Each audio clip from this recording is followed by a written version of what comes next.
Senate President and the Senators of the Republic.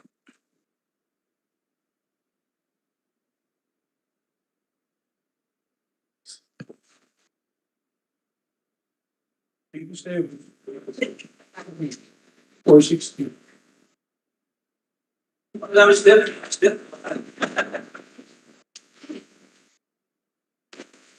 The 15th session of the Senate, the second regular session of the 19th Congress, is hereby called to order. We'll be led in prayer today by our distinguished Majority Floor Leader, Senator Joel Villanueva. Let's put ourselves in the presence of the Lord. In Psalms 115, verse 105, your word is a lamp unto my feet and a light on my path. Heavenly Father, we thank and praise you for this wonderful and great opportunity you have given us to come before you today. And as we humble ourselves, we acknowledge that without you, we can do nothing. But if you are with us, no one and nothing, no circumstances here on earth can be against us.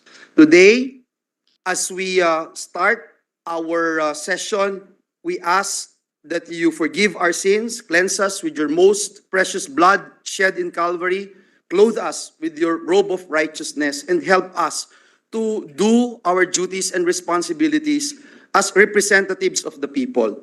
We also pray for our countrymen who are experiencing the wrath of Typhoon Goring. We pray that you envelope them with your most precious blood and embrace them with your love and allow them, O Lord, to feel your presence and that you care for them.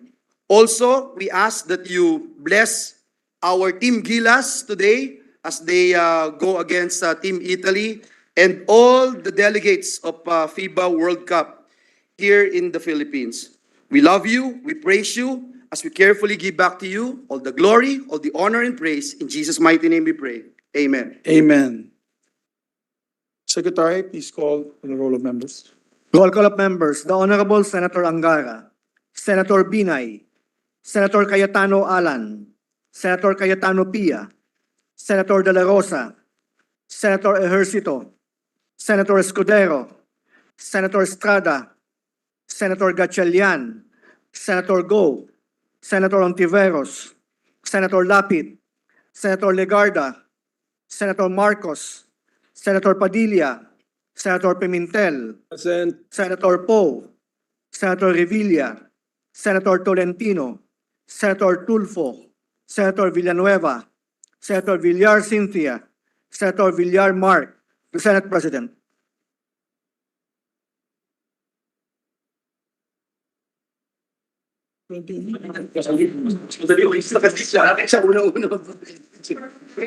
With 20 senators present or 19 senators present and one online, Senator Pimentel, who has symptoms, COVID symptoms, is having himself tested as we speak. The chair declares the presence of the quorum. Am I correct? 21 total, 20 present and one online. The chair declares the presence of a quorum. Thank you, Mr. President, and we wish our minority leader well. We pray for him and his safety. Mr. President, at this juncture, We have, before Senator Tolentino's raising his hand. This representation likewise wish the minority leader good health. But just a point about that, Mr. President. Are we still allowed to attend virtually, Mr. President? Only if if it's under our rules, if you have COVID or COVID-like symptoms, then you will get tested. If you're tested negative, then you have to appear the next day. What about, Mr. President, if you are attending a conference abroad? Oh, that's not allowed under our rules. Thank you, Mr. President. Thank you. thank you, dear colleague. Mr. President, before we proceed with the today's agenda, may I be allowed to just acknowledge some guests from the gallery? Guests of Senator Angara, Mayor Celso Batallones of Ivana, Batanes, guests of Senator Ejercito, board members Samantha Abiola and Keith Doble from the 2nd District of Zambales, guests of Senator Padilla, Ms. Azenit Briones and Mr. Lito Gruet, guests of this representation, Congressman Alfel Bascug of the 1st District of Agusan del Norte, Congressman Eddie Bong Plaza, our good friend, Mr. President, 2nd District, Agusan del Sur representative. We welcome our guests from the gallery. Yes, welcome to your Senate, ladies and gentlemen, particularly to my dear friend Congressman Eddie Bong Plaza, who is my silingan in Bukidnon and Agusan del Sur, and to all the representatives that are here together with all the guests. Yes, Mr. President, I would also like to add Mayor Noel Villanueva of Concepcion Tarlac is also Yes, here. Mayor We Villanueva acknowledge is his here presence, Mr. President. as well. Yes. Mr. Welcome. President, at this juncture, I move that we dispense with the reading of the journal of the 14th session, Wednesday, August 23, 2023, and consider the same as approved. There being no objection to the motion, the majority floor leader motions approved. Thank you, Mr. President. Mr. President, I move that we proceed with the reference of business. There be no objection.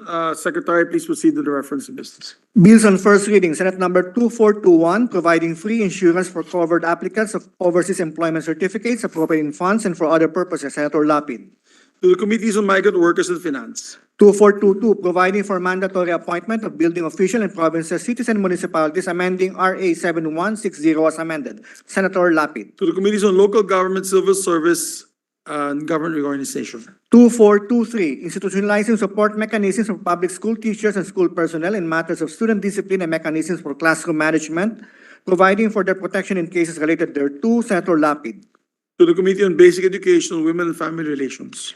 2424, increasing the representation of Filipino migrant workers in the board of directors to the Philippine Health Insurance Corporation to 2 permanent members, 1 each for land-based and sea-based Filipino migrant workers. Senator Lapid. To the Committees on Health, Demography, and Migrant Workers. 2425, institutionalizing a nationwide language revitalization program and providing funds therefore. Senator Lapid. To Committees on Basic Education, Culture, and Arts, and Finance. Resolutions, proposed Senate Resolution 750, congratulating, commending Vanessa Sarno for winning the three golds at the 2023 Asian Youth Junior Weightlifting Championships held in New Delhi, India. Senator Lapid. To Committee on Rules. 758, commending and congratulating De La Salle Santiago Zubel Strings Ensemble for winning the Gold Award at the 2023 Bratislava Youth Musical Festival competition and 4th place at the 15th Summa Cum Laude International Youth Music Festival held in Europe. Senator Ontiveros. To the Committee on Rules. 759, directing the appropriate Senate committee to conduct an inquiry on the ongoing and proposed reclamation projects in Manila Bay and their latent effects in the environment and on the evaluation process conducted by the Philippine Reclamation Authority in the approval of the reclamation project. Senator Pimentel III. To Committees on Environment, Natural Resources, Urban Planning, Housing, and Resettlement. 760, congratulating and commending Alex Ayala for winning the W25 Roehampton ITF tournament held in London, United Kingdom on August 2023. Senator Lapid. To the Committee on Rules. Committee Report 107 by the Committee on Finance on Senate number 2426 with Senators Tolentino, Angara, Legarda, Binay, Villanueva, Estrada, and Villar M as authors thereof, mandating the formulation, funding, implementation, monitoring, and evaluation of a comprehensive and multi-year Tatak Pinoy, Proudly Filipino strategy, establishing a Tatak Pinoy Council, appropriating funds therefore and for other purposes, recommending its approval in substitution of Senate numbers 176, 2218, and 2402, taking into consideration proposed Senate Resolution number 4, sponsored Senator Angara. For the calendar of ordinary business. Please proceed to additional reference of business. Additional reference of business, messages from the House of Representatives, letter from the House informing the Senate that on 9 August 2023, it passed the following House bills in which requests the concurrence of the Senate. House number 8201, establishing the CDO Sendong Memorial Eco Parks and Shrines in the city of Cagayan de Oro and appropriating funds therefore. To Committees on Environment, Natural Resources, and Public Works and Finance. House number 8202, declaring a parcel of land in Olangi and Owas, Ligao, and Tabaco, Albay, a protected area. 8394, declaring a parcel of land in Mayantok and San Jose, Tarlac, a protected area. 8395, declaring a parcel of land in President Manuel A. Rojas, Katipunan, and Sayan in Zamboanga del Norte, a protected area. 8504, declaring a parcel of land in Sultan Naga de Maporo, Lanao del Norte, a protected area.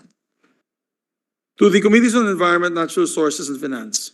8261, mandating the full rehabilitation, upgrading, and maintenance of the Roman Superhighway in Bataan. To the Committee on Public Works, Environment, Natural Resources, and Finance. 8263, converting the road from Daang Maharlika Junction to the barangays of Tabon-Tabon, Estanza, Pinarik, Legazpi City, Albay into a national road. 8285, relocating the South Cotabato 1st District Engineering Office from Lagao, General Santos City to Tupi, South Cotabato. 8526, relocating the Cotabato 3rd District Engineering Office from Melang to Matalam, Cotabato, amending Section 1 of RA 11490. Committees on Public Works and Finance. House number 8527, renumbering the district engineering offices of the DPWH Bukidnon to correspond with the legislative district number where they are located. To the Committee on Public Works. 7048, declaring the Diongan Falls in Bonbonon, Ilagan City, Lanao del Norte, ecotourism destination. Committees on Tourism, Environment, Natural Resources, and Finance. 8464, declaring the Innovative Tissue Culture Laboratory for Ornamental Plants, also known as the I Love Garden City Project in Barangay Santa Cruz, Giginto, Bulacan, a tourism site. Committees on Tourism, Science and Technology, and Finance. 8465, declaring the immediate environs of the St. Martin of Tours Parish Church in Poblacion, Bocaue, Bulacan, a tourism destination. The Committees on Tourism and Finance. House number 293, LTFRB Office in the Lone District of Bacolod, Negros Occidental. 4275, a Class D District Office of the LTO in Nabua, Camarines Sur. 8186, establishing LTO District Office in Sulop, Davao del Sur. 8239, establishing a Maritime Industry Authority Regional Office in Balanga, Bataan. And appropriate funds therefore. 8279, establishing an LTO District Office in Cordova, Cebu. 820, LTO District Office, Consolacion, Cebu. 8281, LTO Office, Cataran, Cagayan, into a regular LTO District Office. 8282, LTO Transportation Office in Taal, Batangas, into a District Office. 8283, establishing an LTO District Office in Padre Garcia, Batangas.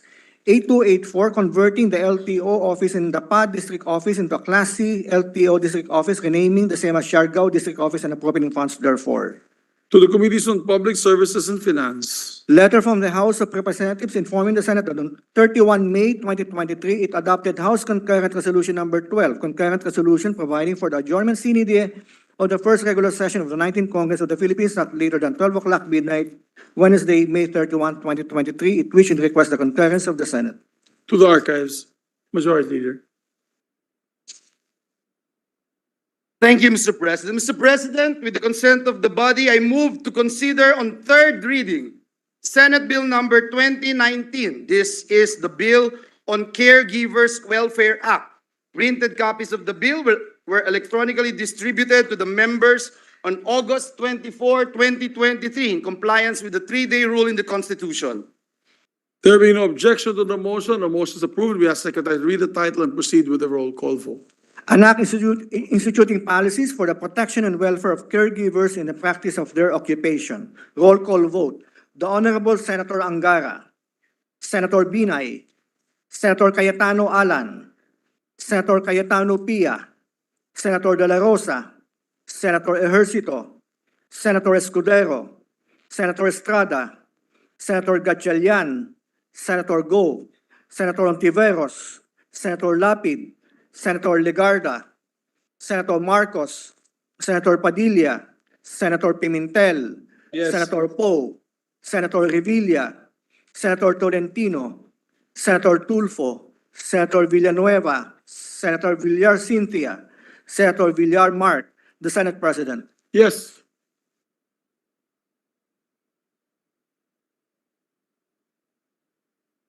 So with 21 affirmative votes, 0 negative votes, 0 abstentions, Senate Bill number 219 is hereby approved on third reading. Congratulations to the sponsor and authors. Yes, Mr. President. Mr. President, may I just be allowed?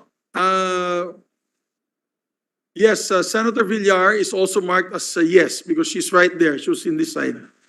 She gave the thumbs up. So please record Senator Villar's yes vote. That's 21. 21. Thank you, Mr. President. Mr. President, just to put on record, Mr. President, that this representation, together with Senator Bato de la Rosa, would like to be made co-authors of the measure with the indulgence of our chairperson, As well as, including the Senate President, considering that the chairperson adopted all our amendments, Mr. President. Mr. President, also, I would like to state for the record that Senator J.V. Ercito voted in the affirmative. Mr. President. and he presided until the Yes, Mr. second reading. Mr. President, of may the I, measure. may I move that the In- author, He presided, and he did not want to be replaced to show support for his brother. but he in the doesn't want passage to of be this the caregiver of his brother, Mr. President.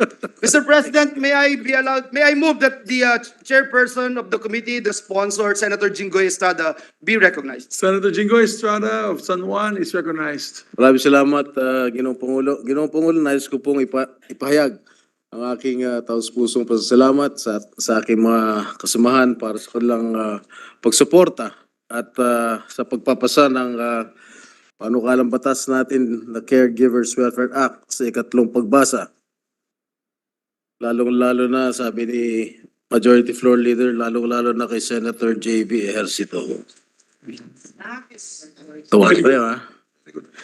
Maraming salamat din po sa ating Minority Floor Leader, Senator Coco Pimentel, sa ating Deputy Minority Leader, Senator Rizzo Ontiveros, sa ating Majority Floor Leader, Senator Joel Villanueva, at sa aking kaibigan, si Senator Robin Hood Padilla, para sa kanilang mga katanungan at mga susog upang maging mas malinaw at makabuluhan ang ating panukalang batas.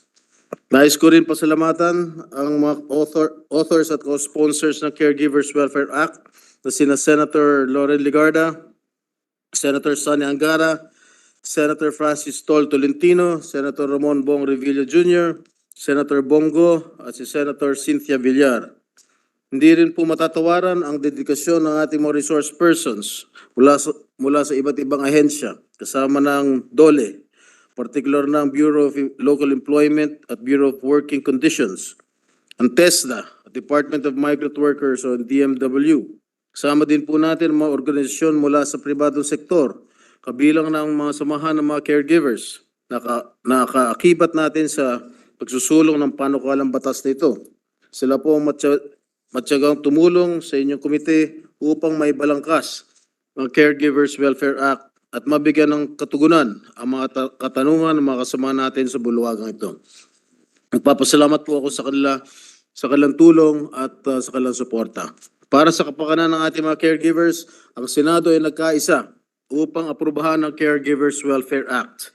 Ito po ay isang mahalaga at espesyal na pagkakataon para sa inyong lingkod. Tayo ay nagpasa ng panukalang batas na magbibigay ng proteksyon sa isang vulnerable but vigorous sector of our society. Katulad ng batas kasambahay na ipinagdiwang natin sa ika-10 taon ngayon, maasa tayo na ito ay isang hakbang para sa patuloy na pagunlad at pagbuti ng kalagayan ng ating mga caregivers. Muli, maraming salamat po, Ginoong Pangulo. Maraming salamat din. Ginoong sponsor, Senator Jinggoy Estrada. Thank you, Mr. President. Senator Jesus Cudero would like to also be recognized. Itsura, Mr. President, na nanalo sa beauty contest sa dami ng pinasalamatan ni Senator Jinggoy. Mr. President, arise briefly in a question of personal and collective privilege, with the emphasis on briefly. Please proceed. Thank you, Mr. President. Mr. President, in yesterday's column of Mr. Dax Lucas, he took issue with respect to our bill prohibiting the no permit, no exam policy of schools.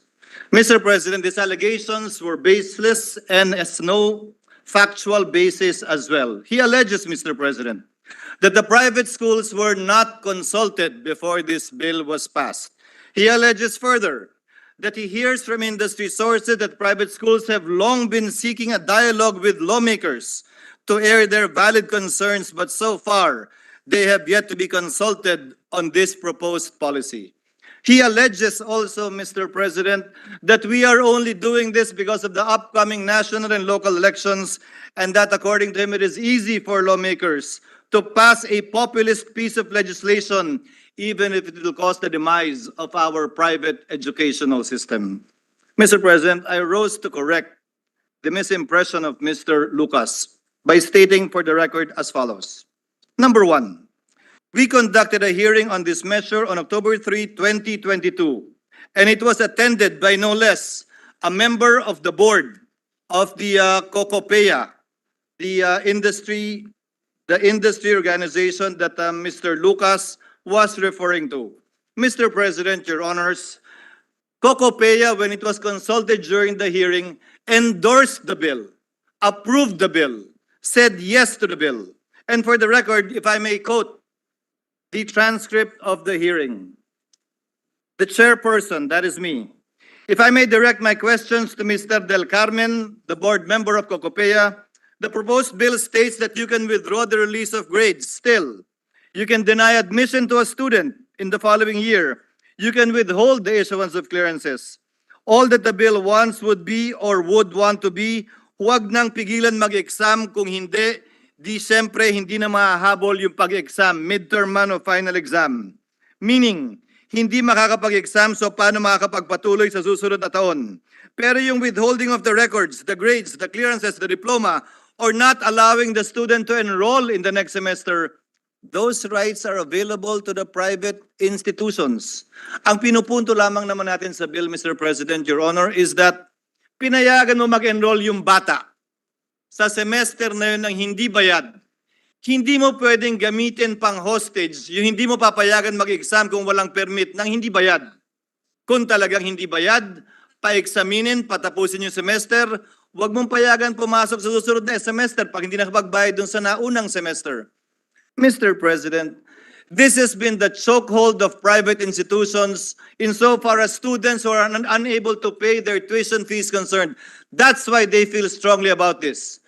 No permit, no exam na pinagbabawal, babagsak na agad ang private school system natin. No permit, no exam na pinagbabawal natin, hindi na sila kikita, hindi na nila kaya magbigay ng edukasyon sa ating mga estudyante. Sila mismo nagsabi, meron silang mga pamamaraan, hulugan, promissory note, pagdemanda kapag hindi nagbayad dahil nabigay na yung serbisyo. Pero bakit naman nila itataya bigla yung pag-survive ng isang paaralan dahil lamang sa isang no permit, no exam? Mr. President, allow me to continue. Mr. Del Carmen, Antonio Del Carmen, board member of the COCOPEA, quote, if I may quote, yes, sir, we accept the provision of the bill, and in the same sense, we support the bill.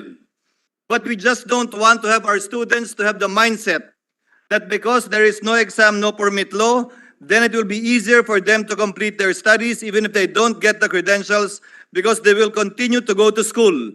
Isn't that the point, Mr. President, Your Honor? Pinayagan mo mag-enroll sa semester, sasakalin mo, i-hostage mo na hindi mo pag-midterm at exam, edi yung binayaran niyang 50% sa simula ng semester, baliwala na yun. At hindi siya makakausad sa susunod na taon o na semester, lalo na kung ladder type yung curriculum. Mr. President, all the remedies are still available to the private sector, private schools, and we did not deprive them of anything. Now, Mr. President, to continue with the chronology, on December 3, my apologies, Mr. President, we conducted the committee hearing on September 22.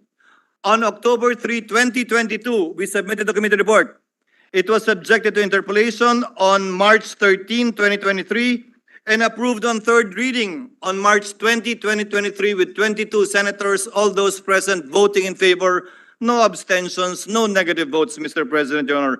And then, they submit their position paper on March 21, a day after we approved it on third reading, and yet we have them complaining that they were not heard. If at all, Mr. President, they were remiss in their obligation and duty. But nevertheless, Mr. President, I read their position paper after the fact. And I would like to state for the record too, in response to their position paper, Mr. President, number one, it does not impair the obligation of contracts in any way, citing the contract between the student and the school. They even misquoted and cited a Supreme Court decision, Regina versus PCTC, which has no application to this case and which in fact contradicts their position. Mr. President, Your Honor, a contract between a school and a student is imbued with public interest, as the Supreme Court said itself in the Supreme Court decision that they were quoting.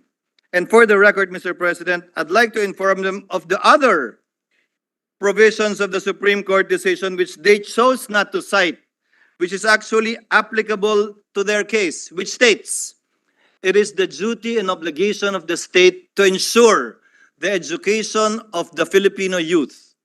It is the duty of the state to ensure that they complete their studies in their chosen profession. Mr. President, I view, and it is the view of Congress in passing this bill, that the contract between the school and the student is imbued with public interest and as such may be the subject matter of a law with a view to protecting the students who in this contractual relationship is clearly the disadvantaged one.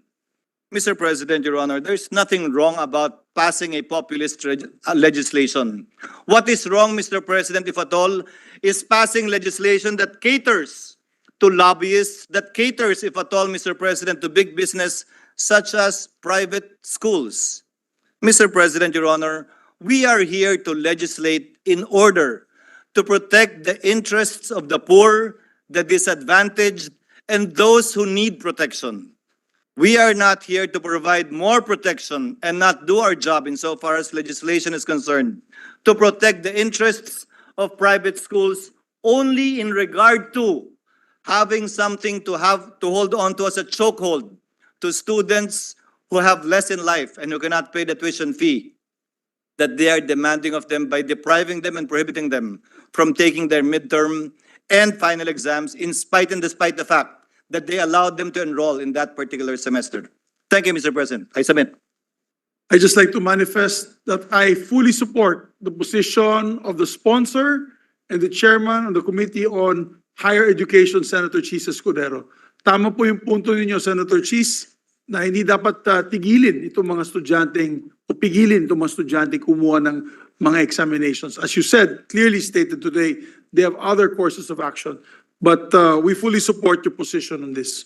Yes, Mr. President, I'm not going to refer this anymore as we have passed this on third and final reading, Mr. President. I would like to state on the record that we support our chairperson of the Senate Committee on Higher and Technical Education, and we take the responsibility of passing the particular measure that we pass on third and final reading. Thank you, Mr. President. Thank you very much, Majority Leader. Mr. President, Senator Jingo Estrada, would like to make a short manifestation before we... Our distinguished colleague from San Juan, Senator Jigo Estrada, is recognized. Maraming salamat, Ginoong Pangulo. Ginoong Pangulo, nung nakaraang linggo ay nabasa po natin, o nabasa natin sa mga pahayagan at ultimo sa Facebook na nag-viral po ang isang dating pulis at nanutok at akbang nanutok ng baril doon sa isang siklista. Ito po ay nakakabahalang ako po ay nababahala dito sa mga ganitong uring sitwasyon na nangyayari po rito sa ating bansa. Ako ay nais ko lang pong bigyan ng proteksyon ang ating mga siklista, ang ating mga sumasakay ng motorsiklo. Sana po mabigyan po ng karagdagang proteksyon. At hindi ko po malaman kung bakit, kung ano po nangyari, kung bakit biglang naglabas ng baril itong dating pulis daw na nabalitaan ko, na isang kalbo na hindi ko alam kung ilang taon na. At minumungkahi ko po at inaasahan ko po na itong ating Senado ay mabigyan ng karapatang hearing at maimbestigahan po ang pangyayaring ito. Sana po ay mabigyan po ng solusyon itong itong nakita ko pong pangyayari dito sa TV. Mr. President, distinguished members, I rise today on a matter of personal and collective privilege. Ito po ay kaugnay dun sa insidente nga sa Quezon Avenue. Paglagpas lamang ng Welcome Rotonda sa Quezon City noong 8 na Agosto, kamakailan lamang na nauulat at nalaman ng publiko dahil na rin sa masigasig na concerned citizen na pinost sa social media ang panunutok ng baril ni Ginoong Wilfredo Gonzales sa isang hindi armadong siklista. Base po sa nakalap nating impormasyon ay tinapik di umano ng siklista ang sasakyan nitong pulis na ito, nitong kalbong to, dahil nasa loob ng bike lane ng With kanyang respect sasakyan. to our colleague, let's leave the adjectives of his hair because we have a colleague with no hair also here in the Senate. So Tama, tama. he might feel insulted. Siya pa yung mag-head ng hearing. Tama-tama siya mag-iimbestiga. Yes, please proceed, Senator Jinggoy. Biglang inihinto ni Ginoong Gonzales ang kanyang pulang sasakyan at mukhang nasagi ito ng siklista. Bagay na ikinagalit ng driver ng sasakyan, bumunot ng baril at ikinasapa laban sa siklista. And with the help of social media, Mr. President, we were able to know the incident and the man behind the gun-toting incident, which happens to be a dismissed cop due to grave misconduct. Bakit sa kanyang presko na mukhang inisponsoran at pinakapan pa ng kanyang mga kabaro sa PNP ay mga vloggers at netizens pa ang sinisisi dahil na-expose ang maling gawain niyang ito? Had this issue not surface, mababaon lamang ito, margabyadong publiko at malamang maulit pa sa iba. And we must not accept this culture of impunity to continue, especially on our public roads. Clearly, Mr. Gonzales is a danger to the cycling, commuting, or riding public. Thank you, Mr. President, and I hope we refer it to the appropriate committee, Yes, Mr. President. and I know why you're very passionate about this, because your little brother is a cyclist, and you also want to see safe roads for Senator JV. So we really appreciate it. But, Mr. President, who is that little brother? oh, Senator JV, Little- oh, he goes to work thank you. in the bicycle every Thank day. you, Mr. President. Yes. Mr. So- Mr. President, Senator Pia Cayetano. is Another also- cyclist. Another side is also seeking the floor, Mr. President. But may I just appeal to our dear colleagues to please help this representation, the Majority Leader's office to handle the traffic, Mr. President, on the floor. Because, Mr. President, I myself could easily make a personal and collective privilege, Mr. President, considering I was just so affected seeing what is going on in our airports, Mr. President, with the new IACAT I think we should guidelines, give you Mr. President. time. Later, we should give you time. Trying to make a personal and collective privilege, but instead of doing that, Mr. President, I filed today a resolution to investigate this particular matter, Mr. We President. support you on that. Yes, Mr. President. But I just wanted to make an appeal, Mr. President, and I hope the distinguished lady also from Taguig Pateros would also be heed my appeal, Mr. President. Although she's also a cyclist. And But she's the because she's a author cyclist, I of know- the Safe Pathways. Yes, Mr. She's the President. author of the Safe Path. The key word is safe. Safe pathways. Please proceed, my distinguished colleague from Taguig and Pateros. Actually, Mr. President, I did not take the floor to avail of to do a privileged speech. I'm very mindful of the difficult job of the majority floor leader to traffic what goes on in the Senate. And that's why, as he knows, you don't have to appeal to me, I was patiently waiting for my turn to deliver a privileged speech. So hindi ho ako kailangang pakiusapan because I'm a good follower of our rules. But since na-discuss na rin yung topic na ipi-privilege speech ko, I simply said to the majority floor leader na pasalitain mo naman ako sandali para lang masabi ko na nakakatuwa naman na may dalawang estradang magkapatid who are taking on the issue of peace and order and the safety of cyclists, motorists, and pedestrians. So nagpapasalamat lang ako sa kanila, hindi pa ito yung privilege speech ko. And I do join the majority floor leader in my support na i-traffic niya na maayos. So wala na ho akong sasabihin doon. Happy na po ako na may dalawa akong kasamahan na estrada na ipaglalaban itong issue nito. So at the proper time, I will deliver my privilege speech, Majority Floor Leader, Senate President. Thank you, And Mr. I President. will stay beyond till late tonight so we can listen to Tayo the speech. magstay, manunod ho tayo at magsusupport ho tayo ng gilas. So at I'll the stay for proper time, this one. we also have to leave, Your Honor. I know, but I may have to stay for work. But I just like to put on record as well. No, we should prohibit this type of road rage in our society because grabe na ang itong klaseng road rage, no? Buti nakunan to ng video.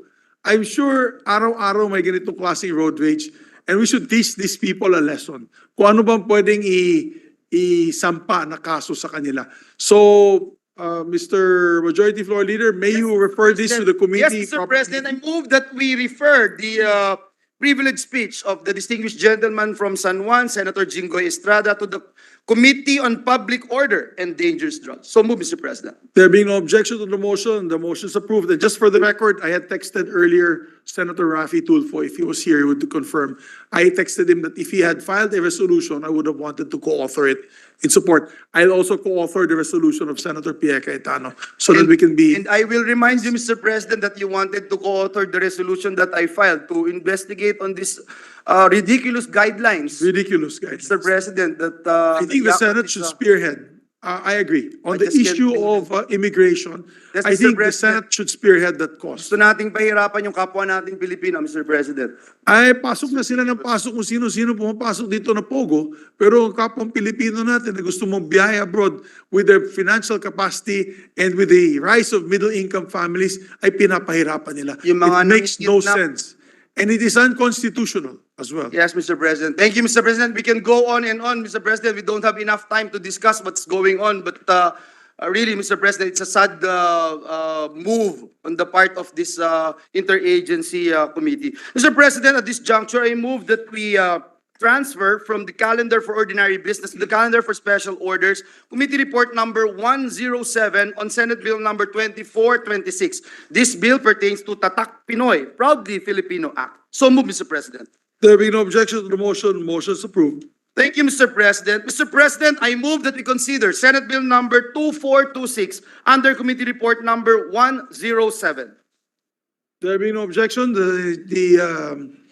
the Secretary can now read the title of the measure. An act mandating the formulation, funding, implementation, monitoring, and evaluation of a comprehensive and multi-year Tatak Pinoy, Proudly Filipino strategy, establishing a Tatak Pinoy Council, appropriating funds therefore and for other purposes. Mr. President, to sponsor the measure, may we recognize the chairperson of the Committee on Finance, Senator Sani Angara from the great province of Aurora, to deliver the sponsorship speech. We'd like to recognize Senator Sani Tatak Angara, the distinguished gentleman from Aurora, to sponsor the measure. Thank you very much, Mr. President, Majority Leader, dear colleagues. Alam po natin na habang sabay-sabay tayong nagtatrabaho dito sa Senado, may kanya-kanya po tayong advokasya, adhikain o linyang tinatahak. Kapag nagtutugma at nagsasama-sama tayong mga senador sa mga issue na kanilang tinututukan, mas mabilis ang aksyon at pagtugon sa mga suliranin ng ating bansa. Kaya sa puntong ito, para himukin ang suporta at tulong ng aking mga kasamahan, ako po ay tumatayo para ibahagi ang aking advokasya na alam kong advokasya din ng marami sa atin dito, ang Tatak Pinoy o Proudly Filipino Initiative. At pinasponsor po natin ang Senate Bill 2426 sa ilalim ng Committee Report number 107 na naging bunga ng advokasya na ito. Nagpapasalamat po tayo kay Presidente Bongbong Marcos Jr. dahil nilista niya po sa ang ating panukala bilang isang prioridad nitong huling State of the Nation Address o SONA niya. Ito ay malaking vote of confidence para sa panukalang ito. Tumutugma ang Tatak Pinoy sa iilan ng mga adhikain ng kanyang administrasyon. Halimbawa, nais maabot ng Tatak Pinoy ang structural transformation o ang pagbabago ng mismong struktura ng ating ekonomiya na pangitain rin ng 8-point socio-economic agenda ng administrasyon, lalong-lalo na ang paglilikha ng mas maraming trabaho na dekalidad, mas ligtas, mas matatag at mas mapang-aruga sa kalikasan at sa kapakanan ng mga susunod na henerasyon. Tugma rin po, Mr. President, ang Tatak Pinoy sa nakasaad sa bagong Philippine Export Development Plan for 2023 to 2028 na inaprubahan ni Presidente Marcos itong nakarahang Hunyo para tumaas ang kalidad at maging mas globally competitive ang ating mga produkto at dumami palalo ang mga ini-export natin sa ibang bansa. Dinidiin din ng kasalukuyang administrasyon ang kahalagahan ng pribadong sektor sa tamang pagpapalakad ng bansa at sa pagsulong sa kaunlaran. Ito ay kita sa Private Sector Advisory Council na pinatayo ng Presidente at sa muling pagbubukas sa public-private partnerships bilang mekanismo para sa pag-implementa sa mga proyekto ng gobyerno. And our colleague, Deputy Majority Leader Senator JV, has sponsored the PPP bill and is close to passage. And it's prioritized by the Senate President and the Majority Leader and the whole chamber, Mr. President. Kinikilala din ng Tatak Pinoy ang critical na papel na ginagampanan ng pribadong sektor, kaya pinag-aaralan din namin ang iba't ibang rekomendasyon ng PISAC tulad ng pagtayo ng panukalang Philippine Job Skills Corporation para mapabilis at mapalawak ang mga upskilling initiatives na kailangan ng bansa, a long-time advocacy of our Majority Leader. Higit sa lahat, Ginoong Presidente, humahalili ang Tatak Pinoy sa payak, ngunit napaka-importanting mensahe ni PBBM itong nakarang eleksyon, ang pagkakaisa o unity. Sama-sama tayong babangon muli, ika nga. We believe Tatak Pinoy is as unifying a measure or advocacy as we can ever hope to have. Mr. President, nais tutukan ng Tatak Pinoy ang pagsuporta sa ating mga lokal na industriya para sila ay maging mas globally competitive, lalong lumaki ang produksyon, maging mas sophisticado at tumaas ang kalidad ng kanilang mga produkto at serbisyo, at lumawak ang kanilang kakayanan upang magkaroon ng mga bagong industriya dito sa Pilipinas. Kapag tinangkilik at sinuportahan kasi ng buong bansa ang mga industriyang sariling atin, magkakaroon ng mas maraming trabaho, mas mataas ang sahod, mas maraming negosyo, at mas maganda ang kita, at mas maraming pagkakataon sa kanayunan para umasenso ang ating mga kababayan. Para sa amin, ang magsama-sama para suportahan ang Tatak Pinoy na industriya ay isa sa pinakamabisang paraan para gumanda at lalong umarangkada ang ating ekonomiya. Sa aming pag-iikot ng kampanya, tumatak sa aming isipan na sa kabila ng mga problema ng edukasyon, kalusugan, pagkain at pabahay, isa sa pangunahing dahilan bakit talamak pa rin ang kahirapan sa bansa ay ang kakulangan ng trabaho na may magandang sahod o oportunidad para kumita ng malaki sa buong bansa, maging sa lungsod o kanayunan man. Umababa man ang bilang ng mga taong walang trabaho na makikita sa ating unemployment rate, hindi pa din tumataas, Mr. President, ang kinikita o take-home pay ng mga may trabaho. And we know this is your advocacy to increase the take-home pay of our countrymen and workers. Nag-aalisan pa ho ang mahuhusay na trabahador o profesional na Pinoy, the so-called brain drain. Lumalabas po kasi na kahit na lumalaki ang ating ekonomiya kada taon, hindi pa rin ito nangangahulugan na umuunlad ang nakararami. At mismong struktura ng ekonomiya ang isa sa pangunahing dahilan kung bakit hindi umaasenso ang bansa. Napagtanto namin na para maresolba ang masalimuot na isyong ito, kailangan magtulungan ang lahat para suportahan at tangkilikin ang mga kumpanya at industriya at produkto na sariling atin. At napakalaki dito ang magagawa ng pamahalaan.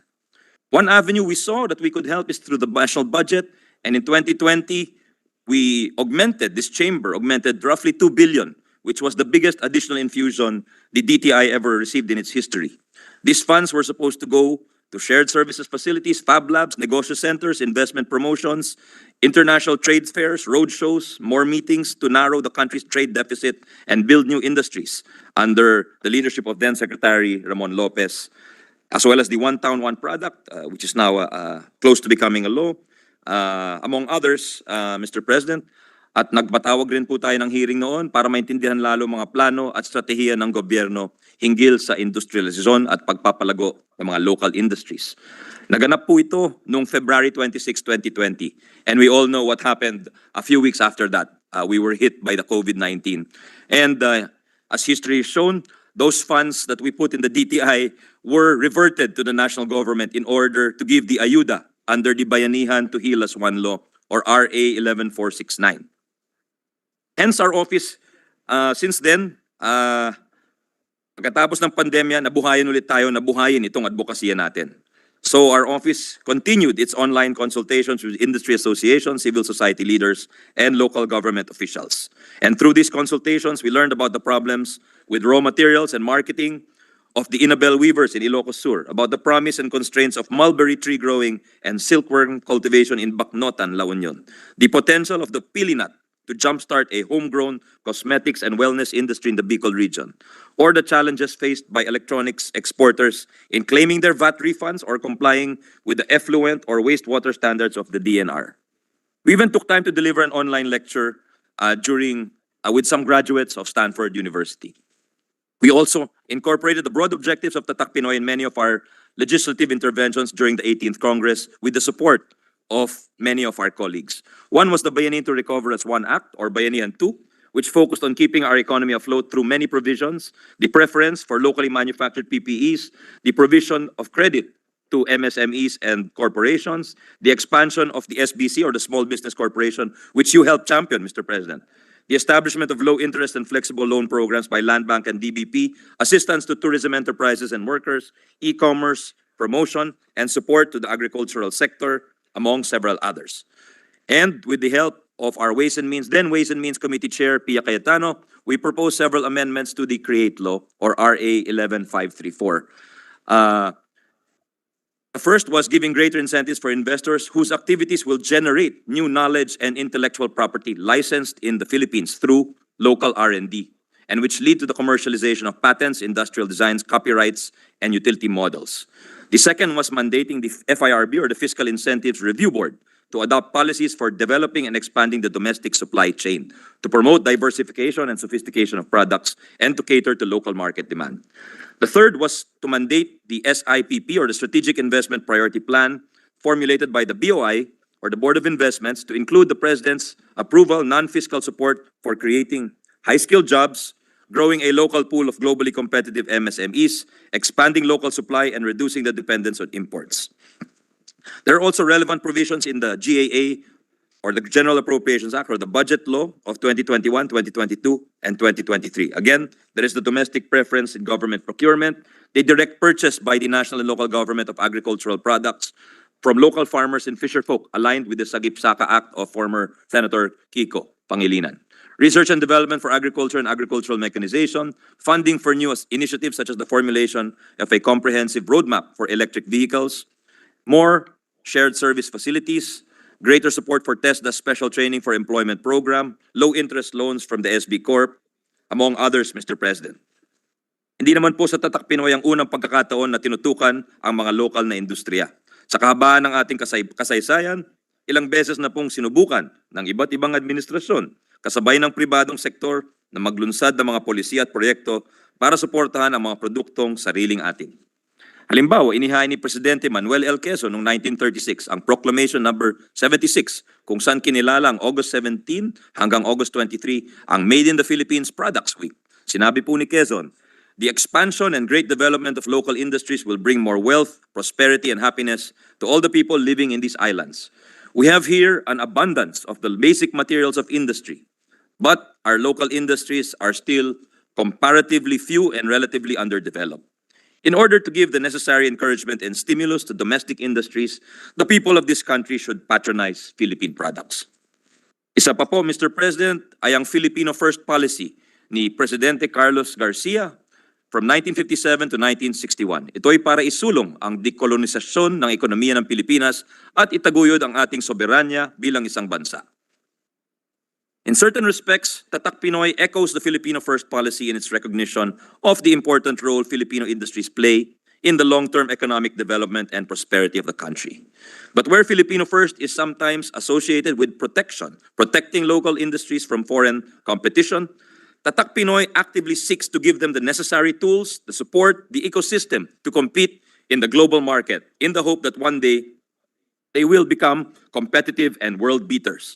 In that way, Tatak Pinoy is about pursuing a reinvigorated, productive development policy that supports world-class and competitive Filipinos and their products. In the past, except for some instances like the IT BPO sector, or even to a certain extent the recently extended CARS program of the government, our history is replete with instances where enterprises in the Philippines scale down their operations, they back out from expansion, or they shut down their factories entirely.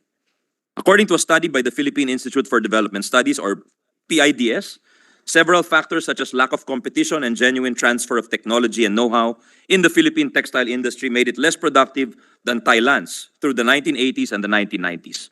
The same study suggested that while our textile industry is considered to be a pioneer in Southeast Asia, it was fast overtaken by that of Thailand's because the latter was able to adopt newer, more efficient, and more cost-effective machines much quicker.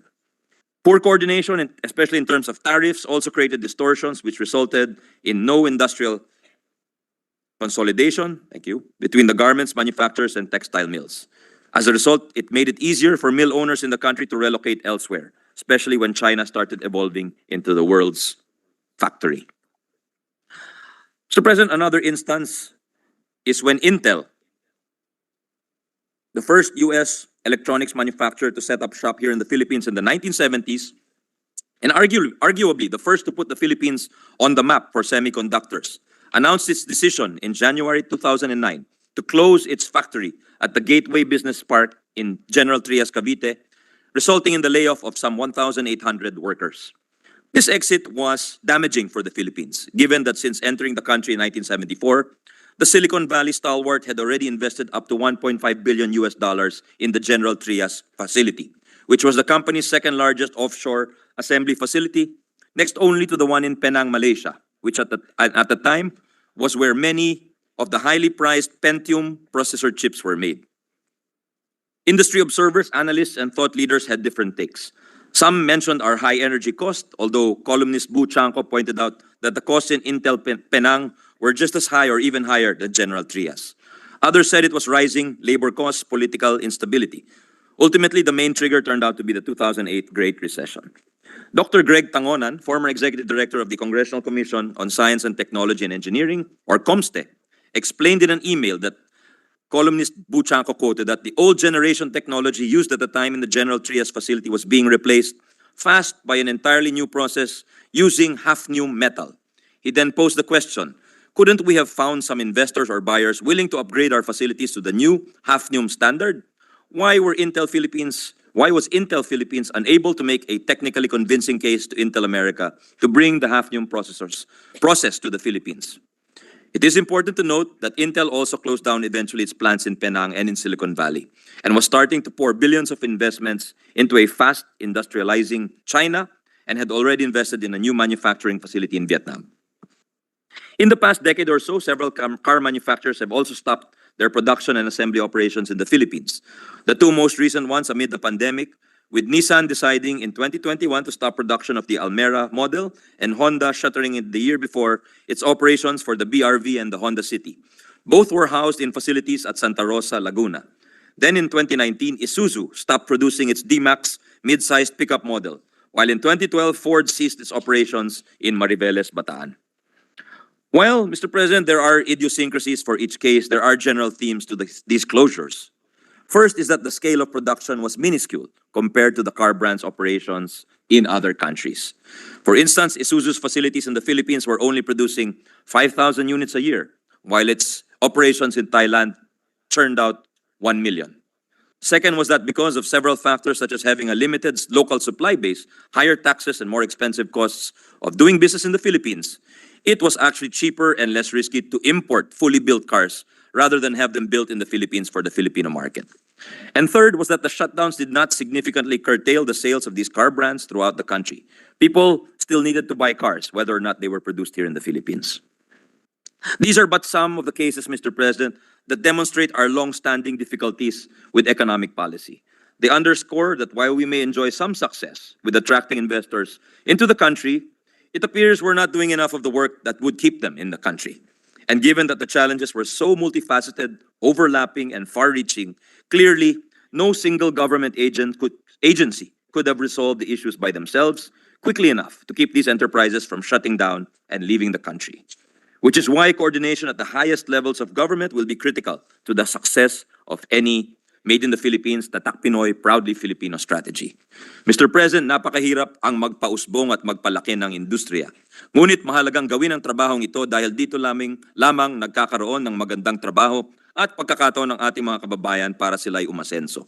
Pero sa dami ng mga sektor na kailangan pag-aralan at tutukan at sa bilis ng pagbabago ng teknolohiya at komersyo, mahalagang magkaroon ng malinaw at mapapagkatiwalaan na pamamaraan para mapagdesisyonan kung alin nga ba ang dapat suportahan. Kaya natin isinusulong at Tatak Pinoy ngayon ay dahil sa trabaho nila Dr. Ricardo Hausman ng Harvard University at Cesar Hidalgo na dating MIT at ngayon nasa University of Toulouse, France. Naniniwala kami na sa research ng dalawang profesor may malinaw na framework na magagamit para magsilbing sandigan para sa desisyon kung aling industriya nga dapat ang susuportahan natin bilang isang bansa. They published the Atlas of Economic Complexity at simple lang ang mga tanong ng mga profesor sa kanilang pag-aaral. Bakit nga ba may mga bansa na mas maunlad kaysa iba? And why are their citizens more prosperous, Mr. President?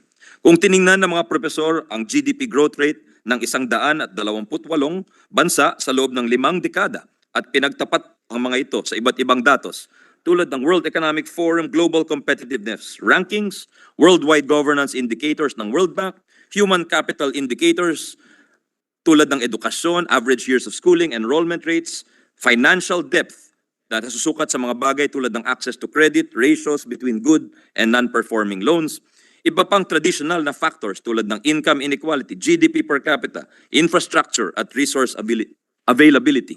Pinaghambing-hambing po nila ang sari-saring mga sukatan, Mr. President.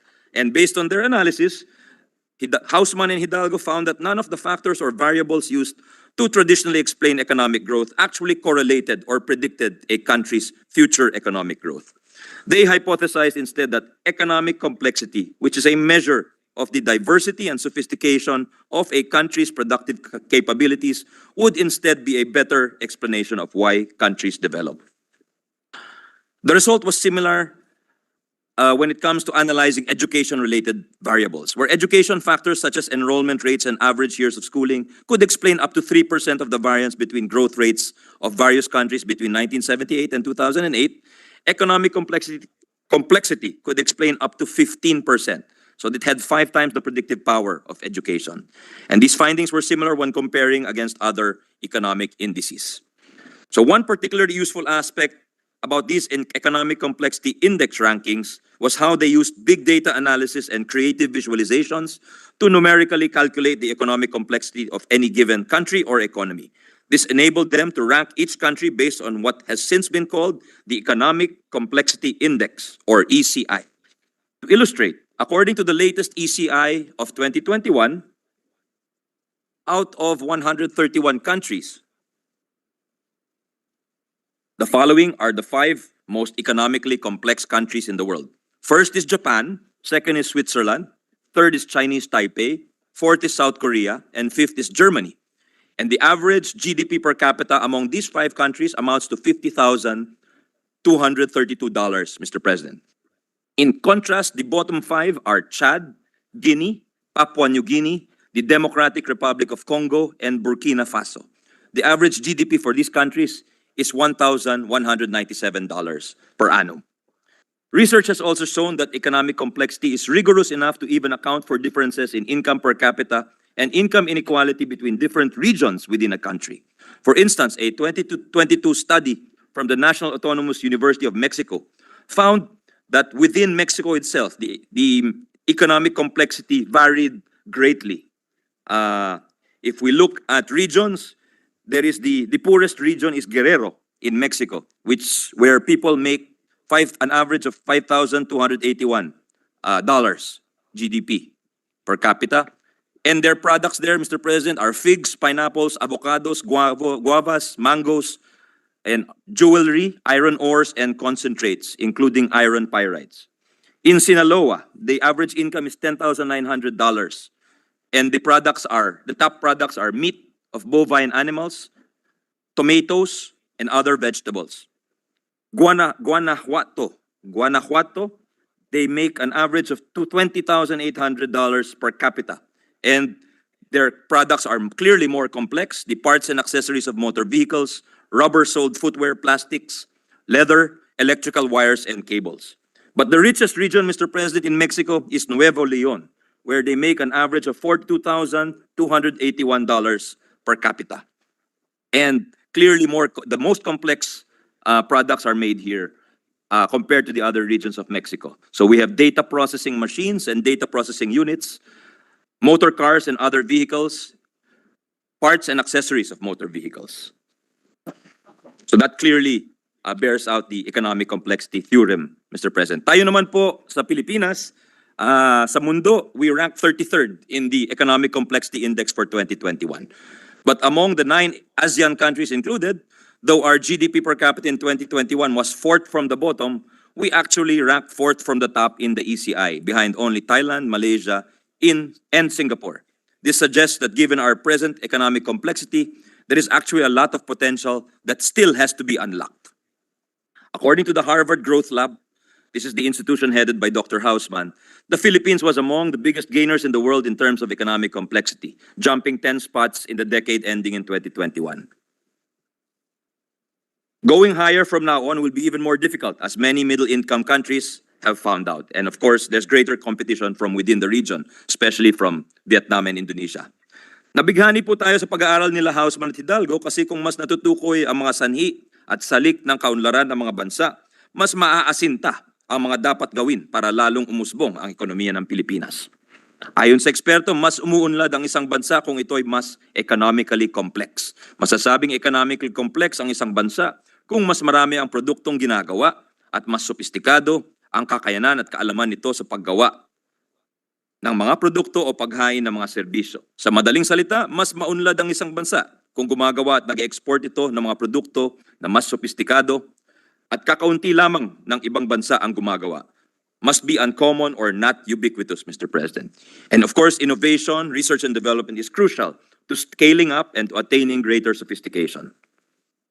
Para maabot po ito ng isang bansa, kailangan nitong suriin ng mabuti ang kakayanan ng kanyang ekonomiya at pag-aralan kung paano nga ba magagamit at maipagsasanib puwersa ang mga kakayanan na ito para makagawa ng iba pang mga produkto at makakamit ng mga bagong kakayanan. Kaya mahalagang i-target ang mga sopistikado o komplikadong produkto kasi sa ganitong paraan, nakakasangay ang kakayanan ng ekonomiya at nagsisimula ang tinatawag na virtuous cycle kung saan dumadami ang trabaho at patuloy na tumataas ang kita. Mas pinaliwanag ng mga propesor ito gamit ang konsepto ng person bites. Ang person bites raw ay tumutukoy sa dami ng kakayanang tao na kailangan para magawa ang isang produkto. Isang person bite lang raw ang napaloob para gumawa or mag-angkat ng saging, mangga, anumang produktong agricultural na hindi processed. At the other extreme, ang bagay na kailangan raw ng pinakamaraming person bites ay isang eroplano o Boeing 787, which doesn't require several hundred or several thousand, but it requires several tens of thousands of person bites. Thus, you can see the job-creating potential, Mr. President. So where a banana plantation basically needs good farmers to make good bananas, an aerospace manufacturing facility needs to have good engineers, good technicians, good welders, good industrial designers, good marketers, and good managers to make good airplanes. An MRI machine, for instance, Mr. President, takes several thousands of person bites. Ano po ang ibig sabihin ng lahat na ito para sa Pilipinas? Ilang punto ang aking naiisip. Una, kung dati pinagdidiinan na dapat mag-specialize tayo sa ilang bagay lamang, dapat pala tuloy-tuloy ang pagpapalawak ng kakayanan ng ating ekonomiya. Hindi tayo dapat makontento sa pag-export lamang ng mga saging sa China, ng tuna sa European Union, at ng mga chips sa US. The more we make, the more we export, the better for our countrymen. We must specialize and we must diversify. Pangalawa, hindi sapat na magagaling ang ating mga engineers, scientists, technicians, managers at workers. Dapat organisado sila. Dapat kompleto ang rekados para madali silang magsanib puwersa at magsama-sama para makagawa ng mga bagong produkto at serbisyo. Kung limitado ang interaksyon ng mga taong ito, limitado din ang magagawa ng kabuuang ekonomiya.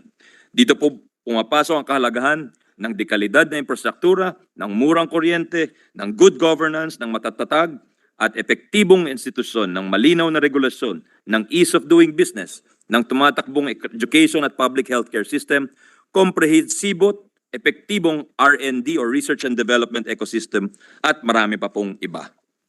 Pangatlo, kailangan may bumibili o demand para sa mga produkto at serbisyong ginagawa o hinahain ng ating ekonomiya. Gaano kasopistikado o kaganda ang ating mga produkto, kung hindi ito umaabot at binibili ng marami sa merkado, wala itong kontribusyon sa kaunlaran at kasaganahan ng ating ekonomiya. Kaya hindi lamang tayo dapat nakatutok sa pagpaparami ng mga produkto natin, dapat din natin pagandahin ang marketing at branding nila. Pangapat po, Mr. President, kailangan magsanib puwersa ang gobyerno at ang pribadong sektor. Hindi kakayanin kung magkanya-kanya po tayo. Neither the public nor the private sector can manage by themselves all the work that needs to be done. It used to be that the hard work of pursuing national development was the government's alone, but the private sector would just be focused on maximizing its profits.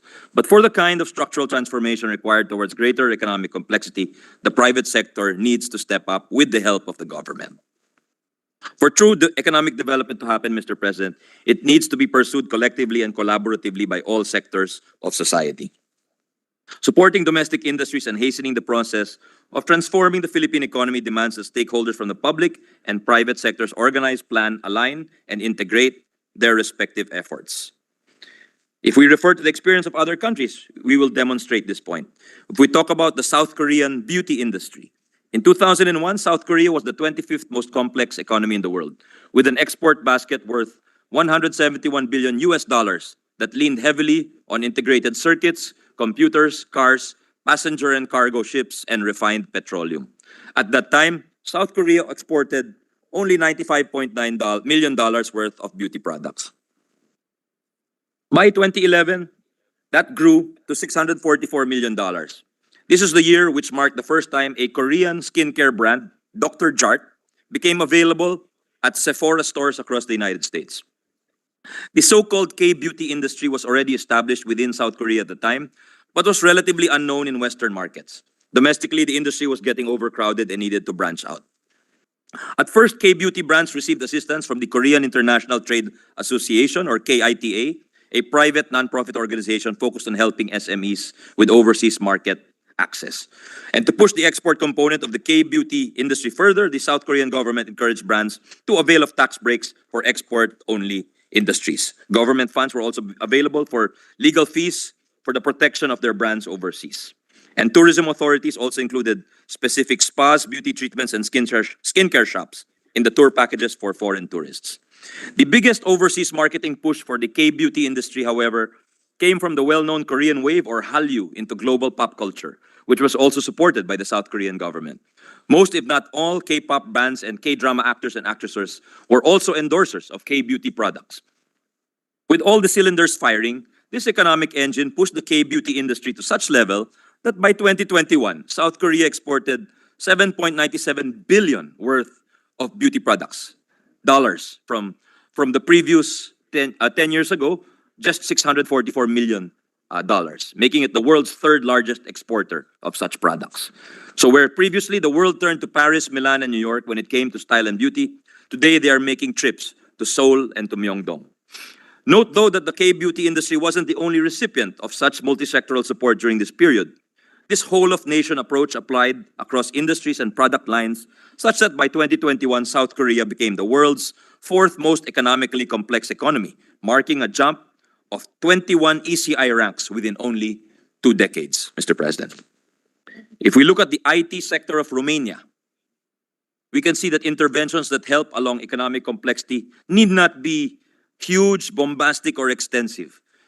In 2001, Romania had no significant information technology or IT software development sector to speak of.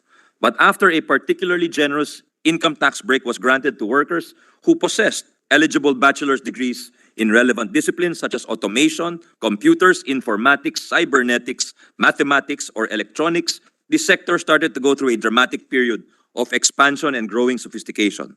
Where in 2001, Romania was not exporting computer services at all, by 2011, the country exported around close to $1 billion in computer and information services, just 1 decade after the tax break was enacted. And research highlights how the tax break's success hinged on its generosity. In 2001, IT workers were already earning above average salaries. In 2013, the income tax break was even expanded more to include more firms. The Romanian government doubled down on its generosity, which allowed the sector to grow even further to world-beating levels. By 2018, Romanian software developer UiPath, I don't know if I'm pronouncing that correctly, Mr. President, which specialized in robotic process automation, or WePath or UiPath, became the country's first unicorn, or billion-dollar company. In 2022, the company was valued at nearly $20 billion. In the same year, Romania's IT sector reportedly earned up to 9 billion euros in revenue, Mr. President. The expansion of Romania's IT sector couldn't have come at a better time given the trend of the servicification of heavy industries brought about by the Fourth Industrial Revolution. As the country's pool of programmers, technicians, and software developers grew, investments in heavy manufacturing industries picked up. Hence, were the top exports of Romania in 2001 were barley, refined petroleum, women's suits. In a few years, the country's export basket had shifted, had structurally transformed to motor vehicle parts, cars, insulated wire, among others. In 2001, the country ranked 45th in terms of economic complexity. 20 years later, it was 26th, Mr. President. Let us look not too far to our neighbor, Indonesia, which has long been recognized as having the biggest nickel ore deposits in the world, with an estimated 21 million tons, which roughly accounts for a little more than 1/5 or 22% of global reserves. Nickel mining activities started as early as the mid-1930s with initial operations under the Dutch mining firms. And by 1969, Indonesia was exporting raw nickel ore to Japan. This continued well into the 21st century until in 2009, under the presidency of Susilo Bambang Yudhoyono, a new mining law was enacted which outlined a future ban on the export of raw ores. It is explained that the avowed goal of the law was to jumpstart a minerals processing industry by forcing companies to smelt their ores domestically. This law was enacted during the mining boom, which was driven by the rapid industrialization of China between the 2000s and the early 2010s. But while Indonesia's massive exports of raw nickel ore were pumping in significant government revenue, concerns were growing that the country's finite resources were being shipped overseas too quickly and too cheaply, and that not enough Indonesians were feeling the economic benefits of the minerals boom. The ban came into place in January 2014, roughly 9 months before incumbent President Widodo won a landslide election. And President Joko Widodo decided to continue the policy. And the investments into the downstream industry started to trickle in. But the so-called mining boom had already ended and a growing trade deficit had begun into a yawning current account deficit.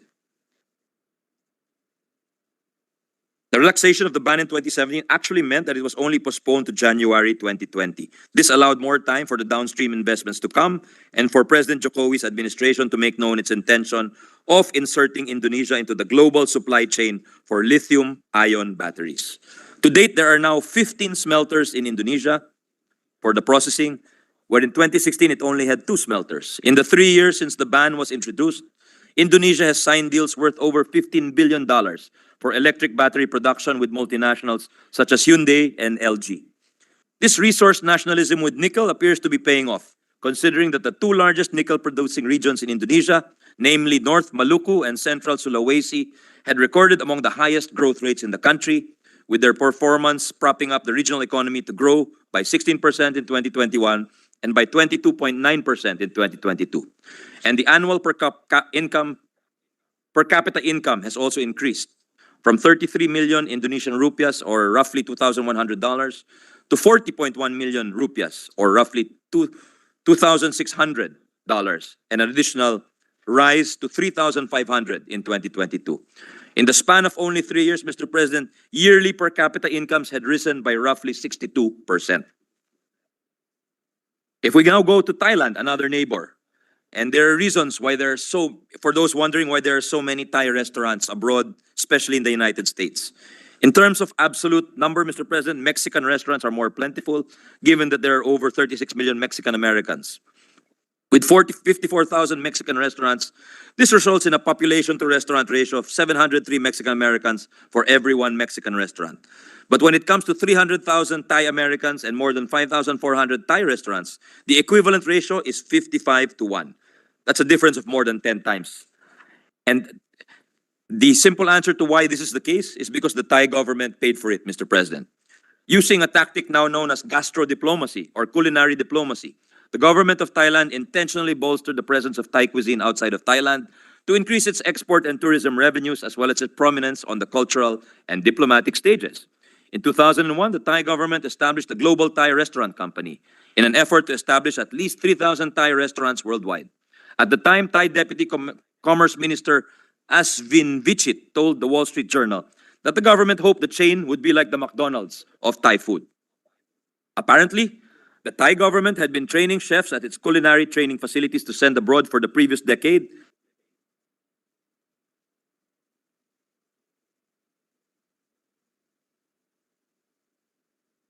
Restaurants abroad.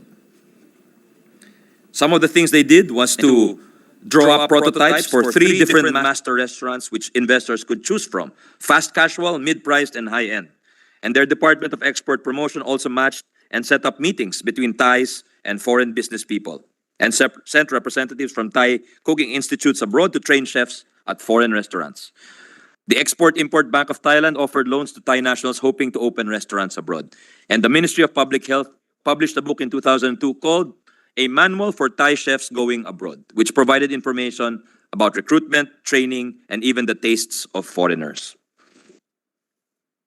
The Thai government believed that the project would contribute to agriculture as well as to food exports, as well as its diplomacy and attracting foreign tourism, while also producing valuable foreign exchange. As a result, Thailand's cuisine has become a global phenomenon. And on top of that, the country's export of foodstuffs, vegetable products, processed and non-processed animal products, and their respective byproducts tripled a decade after the program started. In 2002, exports were at $11 billion. In 2012, they were at $33.7 billion, Mr. President. Impressive growth. This also contributed to the country's success in tourism, where they now have international tourist arrivals of 39.9 million, Your Honor. In the span of roughly 2 decades, tourist arrivals have nearly tripled to Thailand. Sa totoo lang, Ginoong Presidente, hindi tayo maubusan ng mapag-aralan na polisiya na ginawa ng ibang bansa para palakihin ang sarili nilang mga industriya. Tulad ng Costa Rica, na kasalukuyang number 2 exporter sa Latin America ng mga medical devices. O ang polisiya ng France pagdating sa alak o sa wine or champagne. Ang ginawa ng Switzerland parang maging kilala sila para sa mga relo, para sa mga tsokolate, among others. Ang ginawa ng Saudi Arabia para maging isa sa mga pinakamalaking exporter ng petrochemicals at mga tugboats. O kaya ang gawain ng UAE or United Arab Emirates para mag-diversify at hindi maging depende sa pag-export ng langis. Siyempre, sa kabila ng mga kwentong ito, meron din tayong mga piling halimbawa kung saan nagtagumpay ang mga tatak Pinoy na produkto sa pandaigdigang merkado sa tulong at suporta ng gobyerno. Nandiyan dyan po ang chocolates ng Davao at kasalukuyan ay nakakatanggap ng 56 na international awards. Malagos Chocolate, Teo and Filo, among others. Mahalagang punto, Mr. President, na bago sila naging tanyag at award-winning, sila ay naging mga benepisyaryo ng Small Enterprise Technology Upgrading Program ng DOST. Siyempre, nandiyan po ang IT BPO industry na sa loob ng nakaraang 15 taon ay naging haligi ng ating ekonomiya. Bukod sa mga fiscal incentives na natatanggap nila, nandiyan din po ang mga training vouchers mula sa TESDA na nag-increase nung panahon ng ating kasamahan na Majority Leader Sen. Joel para sa mga near hires upang mas marami ang matanggap para magtrabaho sa mga call centers and BPOs. Mr. President, we believe that through the Tatak Pinoy bill we are sponsoring, we as a country will be able to add more to this list and achieve even more triumphs with more Tatak Pinoy products and services becoming well-known and sought out throughout the world. It is about institutionalizing a multi-sectoral, programmatic, evidence-based, and market-driven policy framework through which government agencies and the private sector work together towards empowering domestic enterprises, making them globally competitive, and assisting them to produce more sophisticated products, more exceptional world-class services, taking the unity, the whole-of-nation approach espoused by this administration. The crux of our proposal is to mandate all the relevant government agencies to work in tandem with the private sector and ensure that their individual efforts jive towards helping Filipino enterprises produce better products and offer world-class services, resulting in better jobs and income opportunities across the country. We propose a Tatak Pinoy Council to be in charge of formulating, funding, implementing, monitoring, evaluating, and continuously improving upon the country's Tatak Pinoy strategy. Some have suggested that perhaps it should be the president to chair this council, given its importance to the national economy. Of course, included are the DTI, the DA, the DBM, the DepEd, DNR, DICT, DOLE, the Department of Migrant Workers, DPWH, Science, DOST, DOT, TESDA, CHED, Philippine Statistics Authority, and representatives from the private sector, which are crucial. To support the work of the Council, a Tatak Pinoy Secretariat shall be established within the DTI to be headed by an executive director to be appointed by the President, and to be assisted by a technical and administrative staff and secretariat. The Tatak Pinoy strategy to be formulated by the Council shall be the country's action plan as a supplement to the Philippine Development Plan for incrementally and systematically expanding and diversifying the productive capabilities of domestic enterprises and hence of our economy as a whole.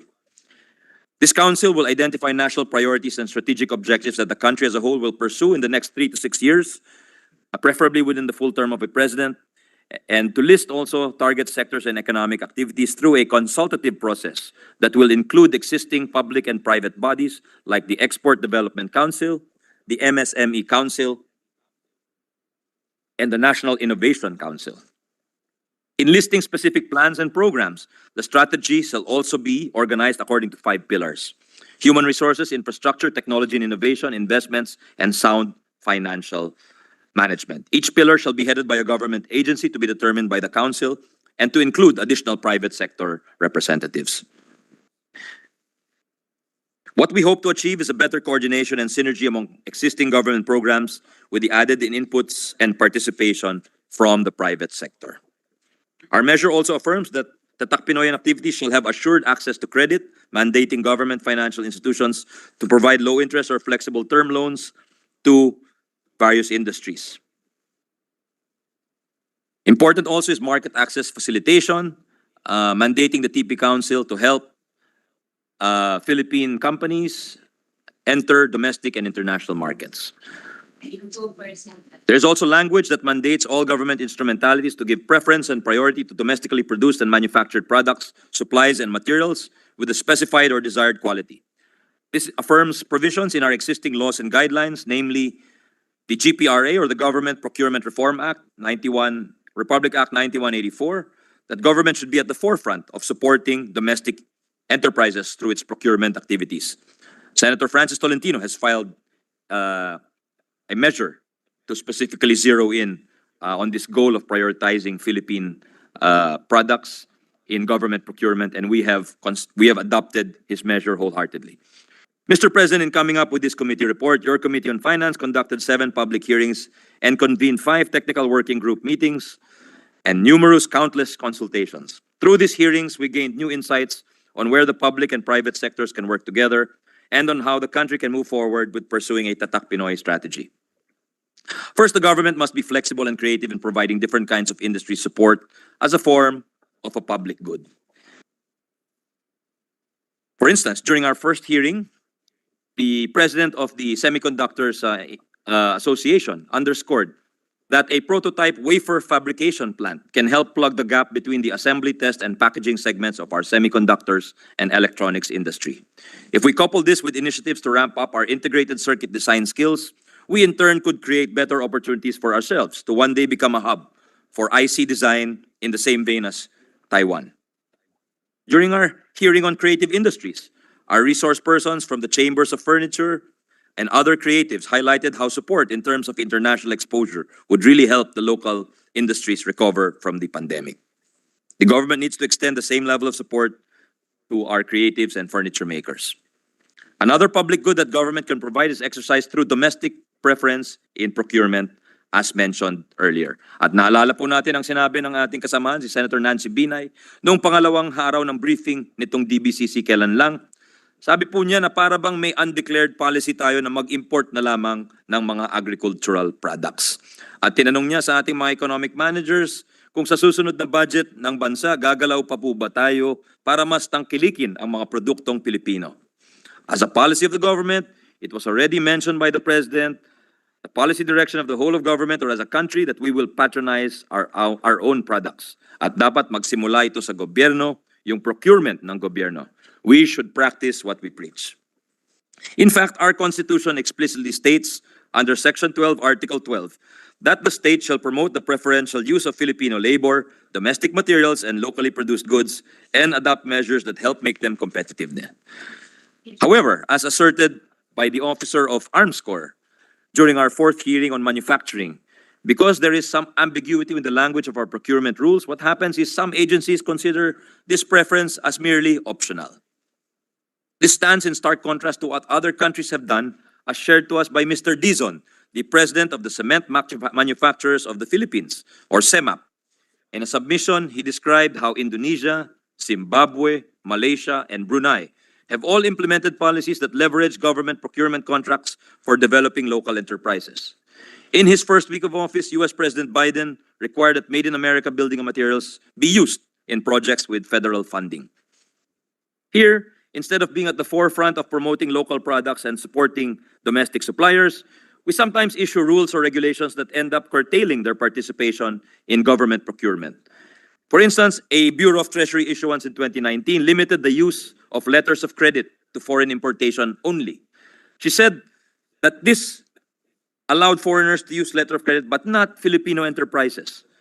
And the reply from the agency was that because if we do that, the foreigners won't join the biddings. So what started off as an attempt to open the playing field to a wider audience turned out to be something that would actually prejudice local producers and suppliers. According to 2018 World Bank data, government procurement around the world accounts for up to 12% of global GDP, a whopping 11 trillion US dollars. This indicates to us just how significant an economic force government procurement can be. Through this measure, we hope to enable government to really practice what it preaches.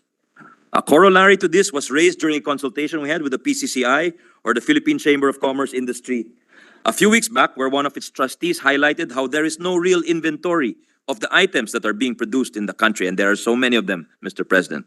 Mr. Ferrer of the electronics manufacturing industry shared with us that the uninterrupted power supply devices that gave out during the NAIA blackout earlier this year and crippled our airport could have been sourced from one of the PEZA locators instead of being purchased from abroad. If these assertions are true, then they only emphasize how we are missing out on whatever synergies we may achieve if the government has a better idea of what is being produced within our own shores. And conversely, how the private sector can be incentivized and motivated to produce more and better products if the government publicizes this information in advance, like the US military does before they procure millions or billions of dollars worth of products. This signaling is crucial, Mr. President, and the government should not be alone in exercising this preference. The private sector should also support Tatak Pinoy products and services wherever it can. Notice how in Sofitel Philippine Plaza, across us, part of the French chain, Accor French chain of luxury hotels and resorts, all of its shampoos are either Hermes or Balmain, which are well-known French brands. What if our Philippine hotels carried more Tatak Pinoy products, Mr. President? We laud the Philly Hotel in Cebu for using Tatak Pinoy products all over its hotel. Mr. Kenneth Cobonpue, a world-famous designer, underscored that the lack of a domestic industrial base and ecosystem makes it difficult to produce competitively priced products here at home. But this is precisely the kind of issue that needs close coordination and collaboration between the private and public sectors. As a pop star once said, if you never try, you'll never know. We understand, of course, that there are economic, market-based, and structural drivers to why our economy is very dependent on imports, on the labors of other countries. But we also know that our actions as a nation to support our own industries can be driven by things far greater and far more powerful than market forces. As Senator Tolentino underscored, aside from promoting local products, this initiative will also go a long way in promoting patriotism. Patriotism, Mr. President, ultimately this is what this measure is about. We don't think it's necessary to legislate that every Filipino should love their country, but appears we need to legislate a platform or a mechanism that will channel this patriotism for the benefit of our own enterprises. We believe it's patriotism that will motivate the public and private sectors to work closely together to achieve better synergy. Unfortunately, such synergies appears to be the exception rather than the rule. This was raised during our hearing focused on agriculture. We had resource persons from the UP Los Baños for Agri-Fisheries and Biosystems Mechanization, or BioMech, point out that the nascent local agricultural mechanization industry, which is the focus of the Agriculture and Fisheries Mechanization, or AFMEC law of 2013, could have been supported by the huge funds accruing from the rice tarification law authored by our colleague Senator Cynthia Villar, worth 25 billion. These are the funds from that law, the rice tarification law. And these funds could have been used to purchase from local suppliers up to 70,000 single-stroke engines needed each year by the country's agricultural sector. Instead, most of the funds were used for importing farm equipment. Here was another missed opportunity for Tatak Pinoy Industries to shine. We're glad, however, that no less than NEDA Secretary Arsenio Balisacan sees the importance of better synergy and coordination between the government's different policies and private sector. We're showing a video of what he said during the DBCC briefings when we asked him about promoting local products. With your permission, completely- Mr. President. That perspective, Your Honor, as we see from how other countries and from our experience, what must be done and what we should focus on really is number one, all efforts to raise productivity. That must be the basic concern. That we can, of course, get many more products, compete with those imported ones, and we can, provided that we can get those products cheaper, better quality, more competitive, and that's where the importance of number one, research come in, the assistance to technology come in. And coordination, I think that's what we are missing in many yung coordination ng government and the private sector, so that that matching of and scale economies can happen, because if there is no such coordination, lalo na sa atin napakahirap yung coordination because of our geography, no, and the poor infrastructure, and so nangyayari instead of may scale economies tayo sa production, sa agriculture, for example, kung sana yung, all these production areas are near the port, and so you can have, but that's not the case for us. We are an archipelagic country, so we are more challenged than countries like Thailand or Vietnam. Thank you, Mr. President. So this issue of poor harmonization between government policies comes up perpetually, and we need to address this through, at least in part, through this measure. And we also learned during our hearing on human resources that the brain drain can be transformed into a brain gain, but we need significant reforms. We learned that long-standing issues of our education system being taken up in EDCOM, chaired by Senator Win. One of the resource persons told us how TESDA's training regulations are not updated fast enough to reflect current industry trends. For instance, a resource person from Toyota School of Technology, and who had worked extensively abroad, shared how some candidates are still studying and training on 30-year-old engines and technologies that are no longer being used in workshops globally, just to comply with the accreditation needs of that agency. Inevitably, the issue about our countrymen leaving and causing brain drain came up. We have long argued that without parallel efforts on strengthening our local industries and ensuring the availability of high-paying jobs, our work on improving our education system actually results in us educating our people for migration. Nung siya umupo sa isa sa mga pagdinig natin, malinaw ang pagdiin ni Senator Raffy Tulfo, ang chairman ng Committee on Migrant Workers at Energy, na ang kalagahan ng Tatak Pinoy para hindi na kailangan lumisan ang ating mga kababayan bilang OFW para lang maitaguyod nila ang kanilang mga minamahal sa buhay. Sa pagsuporta niya, sabi niya, sigurado ako na ang pagsasatupad ng batas na ito ay susuportahan ng maraming pamilyang Pilipino na naghahanap ng paraan upang magkaroon ng permanenteng pagkakakitain. We also asked the experts if there could be an unintended benefit or consequence to the Filipino diaspora or brain drain. And no less than our Executive Director of the EDCOM, chaired by Sen Win, Executive Director KM Yi, shared how Hong Kong and Singapore actively recruited their diaspora to come home and be leaders of their universities, and how returning nationals can be a form of technology transfer, given their exposure and training to highly sophisticated ways of doing things. In fact, this overseas talent pool is what the Balik Scientist program of the DOST seeks to leverage, which this chamber passed some years back. When it comes to other industries or professions, there are some roadblocks. Some in the professional regulations requirements, which are rather protectionist in nature. Executive Director Yi shared that they are currently studying a measure that will allow state universities and colleges to hire dual citizens, because currently they are barred from doing so. We had a resource person from the Department of Migrant Workers, or DMW, Director Aguilar, shared how Filipinos who have gained significant experience as safety engineers and safety supervisors across building and construction sites in the Middle East cannot even practice their profession here at home because they do not have the necessary licenses to practice.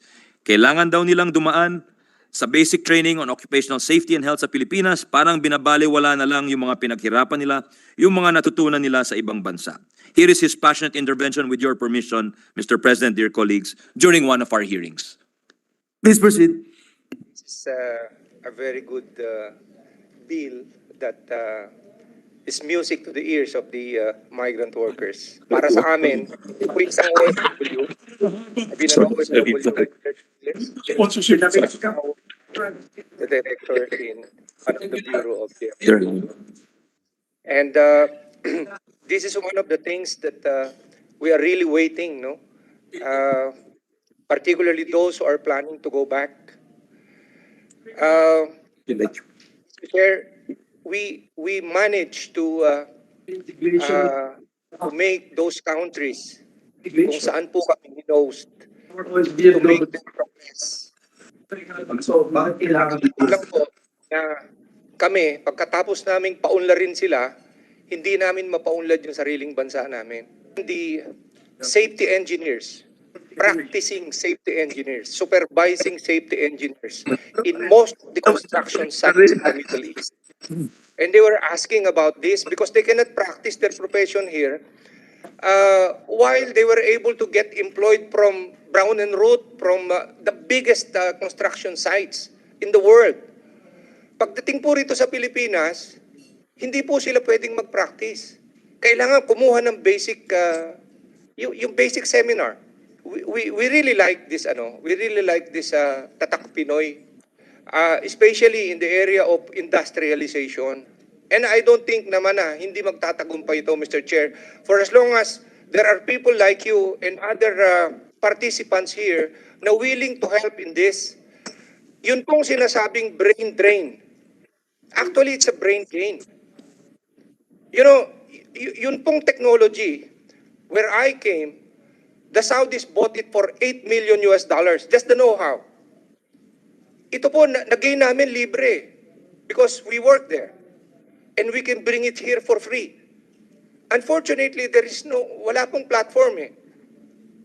Okay? My colleagues, we even modify the plant. Kaya, hindi naman po sa pagyayabang, talagang bilib na bilib sila sa Pinoy. Kasi, iminomodify namin yung planta. So, ang ibig ko pong sabihin dito, hindi po ito brain drain. Brain gain po ito. The only thing is we have to harness the full potential ng mga Pilipinos po na kapag na-expose sa labas. Like for example, magugulat ka. The biggest desalination plant in the whole world, SWCC in Saudi Arabia. Tingnan niyo po kung sino nagpapatakbo niyan hanggang ngayon. Sino mga nag-design niyan? Pinoy. The chief chemist of the biggest dairy plant in the whole world is a Filipino, 36 years old. Meaning, kaya ko po sinasabi ito, we make other countries progress. Nalagay pa sila sa Guinness Book of World Records. And yet, pag bumalik po dito yan, hindi natin alam kung nasaan. So, Mr. Chair, with this, kami po sa migrant sector, umaasa kami na ito po ay talagang magte-take off at ito siguro po yung hinihintay na sagot ng maraming OFWs na nasa labas na gusto rin naming tumulong pagkatapos naming magsilbi ron sa labas. Last thing, Mr. Chair, kung siguro po nababasa ninyo yung NEOM, the NEOM project, this is a $1 trillion project of Saudi Arabia. Yun pong the line. A lot of our engineers and architects are engaged over there. It's a full technical it's powered by AI. Ito pong, it's a city. And certainly, a lot of our people will be exposed there. At yun po, pwedeng pakinabangan dito sa Pilipinas through the Tatak Pinoy. So, ang sinasabi ko po, ito po yung mga possibilities na po pwedeng makinabang ang Pilipinas na sa ngayon po, ang nakikinabang yung ibang bansa. Thank you, Mr. President. Begging indulgence of our colleagues, I just have a few more pages left. Failure to address the lack of portability of experience and training translates quickly to a significant missed opportunity for the country. Nakakapanghinayang, Mr. President, tulad ng sinabi ni Director Aguilar, pagkatapos nilang paunlarin ng ibang bansa pag-uwi ng OFWs natin, hindi man lang sila magamit o hindi magamit ang kanilang natutunan. Throughout the hearings, we realized that Tatak Pinoy is more about more than just the products and services we want to make more sophisticated and more globally competitive. It's also about eliciting pride and hope from our people and empowering ourselves as a nation to present a new or previously unknown side of ourselves, to project both hard and soft power and our culture and talent to the rest of the world. During our hearing with the creatives, we wondered why the two biggest agency budgets going to education and infrastructure, despite these two biggest budgets, no attempts have been made to infuse our school buildings and government offices with Filipino design elements, as the great architect Bobby Manyosa once attempted. So we have asked the Design Center of the Philippines to talk with the United Architects to perhaps develop a more Filipino vocabulary or vernacular for architecture and our public structures, Mr. President. As one of our resource persons said, when you go to Bangkok, you know it is Bangkok. When you go to Thailand, you know it is Thailand. And when you go to Japan, you know it is Japan. But when you come to the Philippines, do you know it is the Philippines? Not really, because there is that sense of lack of awareness of who we are, and we do a certain blandness and we aim for a certain blandness and homogeneous, maybe unintentionally, Mr. President. And as another resource person said, we must start answering these questions, because before we can sell ourselves outside, we have to be convinced of who we are and what we are. As Chef JP Anglo emphasized, nahihiya po tayo. We are not coming out of our shells.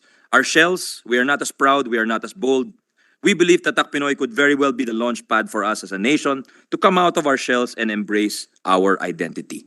With the hashtag Filipino Food Forward, our battle cry for this could very well be Filipino Forward. And in no way should that mean erasing the richness and diversity of our culture and heritage. As Mr. Banyares, the artistic director of the Iloilo Festival Foundation said, national identity must embrace the roots and the roots, R-O-U-T-E-S and R-O-O-T-S, of the Filipino through the years, across the region and around the globe. And important here is embracing what is local. This means decentralizing and democratizing identity. Local can be international. These are just some of the issues that we believe a Tatak Pinoy strategy could help us navigate as a nation. This is why it is crucial that a broad-based multi-sectoral council is created, for it will be instrumental in pursuing our most ambitious objectives as a country. Council can become a venue for ironing out implementation issues amongst agencies more expeditiously. Through the council, industry stakeholders can also identify human resource gaps quicker and communicate their needs to education institutions and training facilities much sooner. An anecdote shared with us by the Board of Investments was that one of our biggest technology locators from Taiwan wanted to expand their operations in the country, and to do this, they needed to hire 50 software developers and engineers. And despite the BOI's best efforts to coordinate with the top universities, the company was only able to hire 20. The expansion did happen, but the example only underscores there is no assurance that there will be the skills and manpower available in the country. We can remedy this, Mr. President. Former IBPAP President and current CEO of Point West Technologies, Ray Untal, shared something similar during our hearing a few months ago, when he said that one of their Australian clients was looking to expand and provide employment up to 200 people. This expansion, unfortunately, did not push through, Mr. President, because the clients were concerned that they would not be able to scale up fast enough, which again pointed to difficulties with our talent pool. And his clients, instead went to India. Mr. Untal explained very concisely the challenges we face in terms of our human resources. We believe, Mr. President, these challenges are exactly the things that a TP Council can properly address. The Council can also make it easier for both the private and public sector to fill the gaps in the value chain of specific industries. For instance, according to a Duke University study, the oleochemical segment of country's chemical industry exported significant volumes of glycerine and fatty alcohol. However, said segment reportedly had very poor backward linkages with local upstream suppliers, specifically of coconuts or coconut oil from copra.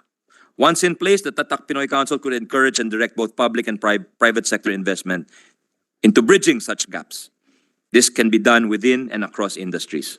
The Council can also identify the specific product opportunities that the country can enter, determine the actions needed, and then sustain the initiatives until a new industry has been built. Shepherding the ecosystem is crucial, Mr. President. What we want to achieve through Tatak Pinoy is no less than the structural transformation of our economy, a process that no one agency or sector can achieve. We believe Tatak Pinoy can provide solutions to cross-cutting problems like poverty, inclusive growth, the trade and current account deficit, unemployment, underemployment, low salaries, rural to urban migration, among many others. Maaari din siyang maging paraan para itahi at ipagkaisa ang mga advokasya at inisyatibo ng bawat senador. Tulad ni Senate President Mig Zubiri na magkaroon ng mas magandang sahod para makayanan ng ating mga kababayan ang pagtaas ng presyo ng bilihin. O kaya ang advokasya ni Senate President Pro Temp Loren Legarda para sa heritage, history at identity. Pati na rin ang panukala niya hinggil sa local procurement na kawangis ng panukala ni Senator Francis Tol Tolentino na parehong napapaloob sa kasalukuyang committee report. At maihahambing sa isang panukalang batas ni Deputy Minority Leader Risa Hontiveros na Domestic Vehicle Procurement Act kung saan bibigyan ng prioridad ng gobyerno sa kanyang procurement activities ang mga kotseng inassemble dito sa Pilipinas. Maaari din itahi dito ang pangarap ni Majority Leader Villanueva na National Employment Master Plan para magkaroon ng magandang trabaho ang bawat Pilipino. Ang pagsuporta ni na Minority Leader Pimentel at Senadora Amy Marcos para sa mga creative industries na batid sa kanilang pagtulak sa Philippine Creative Industries Development Act. Isama rin po dito ang patuloy na paghain ng mga panukala ni na Senator Lito Lapid at Robin Hood Padilla bilang suporta sa local entertainment industry.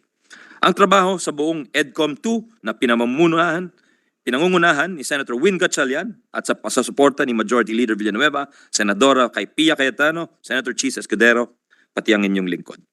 Ang pagreforma ni Senator Jinggoy Estrada sa apprenticeship training system ng bansa. Ang pagtutok ni Senator Pia Cayetano sa pagkakaroon ng sapat na doktor, nurse, midwife, radiologist at iba pang mga human resources for health. Ang pagdiin ni Senadora Cynthia Villar sa agrikultura, tulad ng mga malawakang mechanization ng sektor, pati ang pagtutok nila Senator Bato de la Rosa sa salt industry ng Pilipinas. Ang kakapapipirmang OTOP law ni Senator Mark Villar at ang Internet Transactions Act na kanyang matagumpay na ipinagtanggol sa plenaryo, mga panukalang parehong sinuportahan nila Senator Bongo at Bong Revilla Jr. Ang kasalukuyang pinaglalaanan ng oras ni Senator J.V. Ercito na comprehensive and multi-year infrastructure development plan, pati ang pagkakaroon ng mas mabisang polisiya sa mga PPPs or public-private partnerships. Ang patuloy na pagtutok ni Senadora Grace po para gumanda ang ating internet at palaguin ang ating mga internet-based enterprises tulad ng mga motorcycles for hire. Ang pagsulong ni Senator Raffy Tulfo sa kapakanan ng ating mga OFWs na mababatid sa kanyang pagtulak na magkaroon ng Magna Carta for Filipino seafarers. Ang pangarap ni Senator Alan Peter Cayetano na maging desentralisado ang pag-arangkada ng ating ekonomiya para magkaroon ng kaunlaran sa ibang bahagi ng bansa. At patuloy na pagbantay ni Senadora Nancy Binay sa ating tourism industry, pati ang kanyang hiniling nung DBC hearings na sana mas makapal ang binibiling toilet paper ng ating gobyerno. Ngayon na sinama po ni President Bongbong Marcos ang Tatak Pinoy bill sa mga prioridad ng kanyang administrasyon, inihimok namin ang ating kasamahan na ipasa na natin ito sa mas mabilis na panahon. Nagpapasalamat po tayo sa ating mga co-authors dito sa Senado, Senate President Pro Temp Legarda, Majority Floor Leader Villanueva, Senator Francis Tolentino, Nancy Binay, Jinggoy Estrada at Mark Villar. Taos ko pong pinagmamalaki, Mr. President, na halos lahat po ng senador ay pumirma sa ating committee report at isa pong karangalan para sa akin ang makasponsor ng isang panukala na sabay sinuportahan ng mayorya at minorya sa Senado. We also like to thank from the other house, the lower house, Congresswoman Stella Kimbo, siya po ang principal author ng counterpart measure, at si Congressman Marvy Marino, ang chairman ng House Committee on Trade dahil na-actionan na po ang committee report, and the 13 co-authors in the House of Representatives. Sa paghalal ng bagong administrasyon ni President Bongbong Marcos, malinaw na naniniwala ang sambayan ng Pilipino na kapag nagtulungan at nagsanib puwersa ang lahat, mas mabilis tayong makakabangon bilang isang bansa. Pagkakaisa nga naman ang sigaw ng ating mga kababayan. Hindi man natin maisabatas na dapat mahalin ng bawat Pilipino ang bansa, sa panukalang ito bumubuo tayo ng plataporma para mabigyan ng malinaw na direksyon ang nasyonalismo at patriotismo ng ating mga kababayan. This is but a first and necessary step towards greater prosperity for our countrymen. Many, many more must follow, Mr. President. Isinulong po natin ang Tatak Pinoy ngayon kasi kung meron man tayong dapat sama-samang sinusuportahan, ito po ang mga industriya at kumpanya na sariling atin, ang mga magaganda at dekalidad na produkto at serbisyo na bunga ng angking galing, talento at pagiging malikhain ng ating mga kababayan. Magkaisa po tayo para sa mga produktong Pilipino, mga industriyang Pilipino. Mabuhay po ang Pilipinas. Maraming salamat, Mr. President, and dear colleagues, I beg your indulgence for a rather long speech.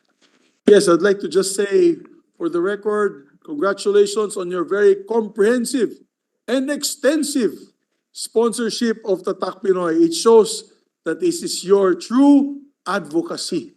Dahil talagang pinaghirapan niya itong speech na ito. Mas mahaba pa to sa sponsorship niya sa national budget. Yes. Dahil mahal na mahal niya yung Tatak Pinoy. Mr. President, I cannot agree more. In fact, Mr. President, it's so comprehensive. Four of our colleagues would just like to insert into the records their sponsorship speech. Senator Binay, Senator Legarda, Senator Revilla, and Senator Jinggoy Estrada, and Senator Pia Cayetano, Mr. President. And So there are Senator five Tolentino already. as well. And Senator Tolentino, Mr. President. Yes. So I would like to put that on record. But Mr. President, this is my pet bill also. May I just be allowed to just make 1-2 minute, Mr. President, co-sponsorship Not 65 pages. Not just one page, Mr. One page, President. okay. Thank you, Mr. President. May I Yes, be you see, recognized? the Thank joint you. leader is, Thank you very much, Mr. President. you Mr. see- President, this is going to be short, Mr. President, as I earlier mentioned. Again, this is a great honor and privilege for this representation to co-sponsor Senate Bill number 2426 under Committee Report number 107, or the Tatak Pinoy, Proudly Filipino Act. We'd like to thank and commend, of course, our dear friend, idol, basketball teammate, brother, seatmate, Senator Sani Angara, for pushing for this bill, which is one of the advocacies closest, if not the closest, Mr. President, to his heart. This measure is also part of the common legislative agenda of both houses, as mentioned by the distinguished sponsor. Mr. President, I would just like to put on record, in 2023 World Competitiveness Ranking, the Philippines ranked 52nd out of 64 economies.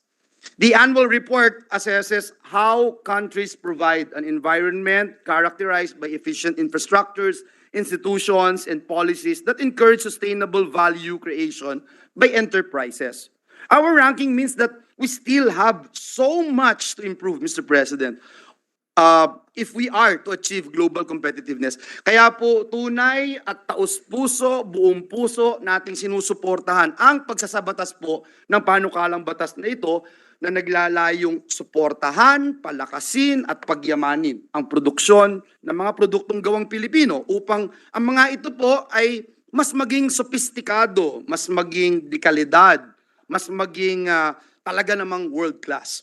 Mr. President, through this measure, a Tatak Pinoy strategy will be adopted, which is a 6-year action plan on the expansion and diversification of productive capabilities of domestic enterprises to make Philippine products and services more globally competitive. This will provide a venue for government agencies and private sector to work together to increase support for local producers. This measure will also help address Filipinos' preference for imported products, Mr. President, and reduce our trade deficit, which, by the way, Mr. President, right now stands at $3.9 billion in June of 2023. Moreover, Mr. President, when enacted into law, this bill would help modernize our agriculture industry, harness our manufacturing sector, increase their overall share to our total economy, and job creation, which is very close to my heart, Mr. President. Currently po, Mr. President, only the services sector has a consistent contribution, accounting for 62.1% of our GDP and 58.2% of total employment, higher po than agriculture and industry combined. Ginoong Pangulo, lubos din po nating matutulungan ang panukalang ito, ang ating mga MSMEs na very close to your heart, Mr. President, Senate President Zubiri, na bumubuo po ng 99.58% ng mga business enterprises at nakalikha ng higit 5 milyong trabaho para sa mga Pilipino o halos 65% of total employment sa ating bansa. Mr. President, the institutionalization of the various Tatak Pinoy initiatives will not only promote the country's brand and identity, but more importantly, will lift Filipinos, millions of Filipinos out of poverty, contributing to this administration's goal of 9% poverty rate by 2028 and create more jobs for the people, helping achieve the projected 4% to 5% unemployment rate by 2026. Mr. President, distinguished colleagues, especially to our dear sponsor, I cannot help but react on the sponsorship speech of our dear colleague when I heard about this statement made by our Department of Migrant Workers Director Francisco Aguilar, Mr. President. I'm a bit concerned, Mr. President, at nawala lang po si Secretary Toots Oplet, tila baga parang nakalimutan na nila yung nakalagay dun sa batas na ating ipinasa, pinaghirapan, Mr. President, dito mismo sa bulwagang ito, Mr. President. Mr. President, I know for a fact, and the sponsor is right, that this measure will complement Section 17 of RA 11641. And I'd like to put this in record, and I hope that the Secretariat will also give a copy of the same RA that created the DMW to remind our workers in the department that we have discussed so much about the topic of full reintegration, Mr. President. Full reintegration program. If you recall, Mr. President, this representation met the guy, the tech guy of Universal Studios in Singapore. And he was asking, how can we help our country and people when we come back to the Philippines? And ilang beses din pong inilabas ni Senator Frank Drilon itong mga hinaing ng ating mga OFWs na nilagay po natin mismo sa batas na ito. Yung mga OFWs na gustong bumalik sa atin, yung mga OFWs o migrant workers na nandun sa ibang bansa na pwedeng itap ng UP, ng mga malalaking university para magturo sa kanilang universidad. So Mr. President, just to put on record, ito pong RA 1164, yung full cycle national reintegration program. This means, Mr. President, that professional Filipinos who have worked abroad and returned to the country should not go through the hoops in finding employment, since the Department of Migrant Workers should be implementing, Mr. President, their seamless reintegration. So let me remind our friends from DMW of your job, Mr. President. The said program will cover the different dimensions of support needed by our OFWs. And again,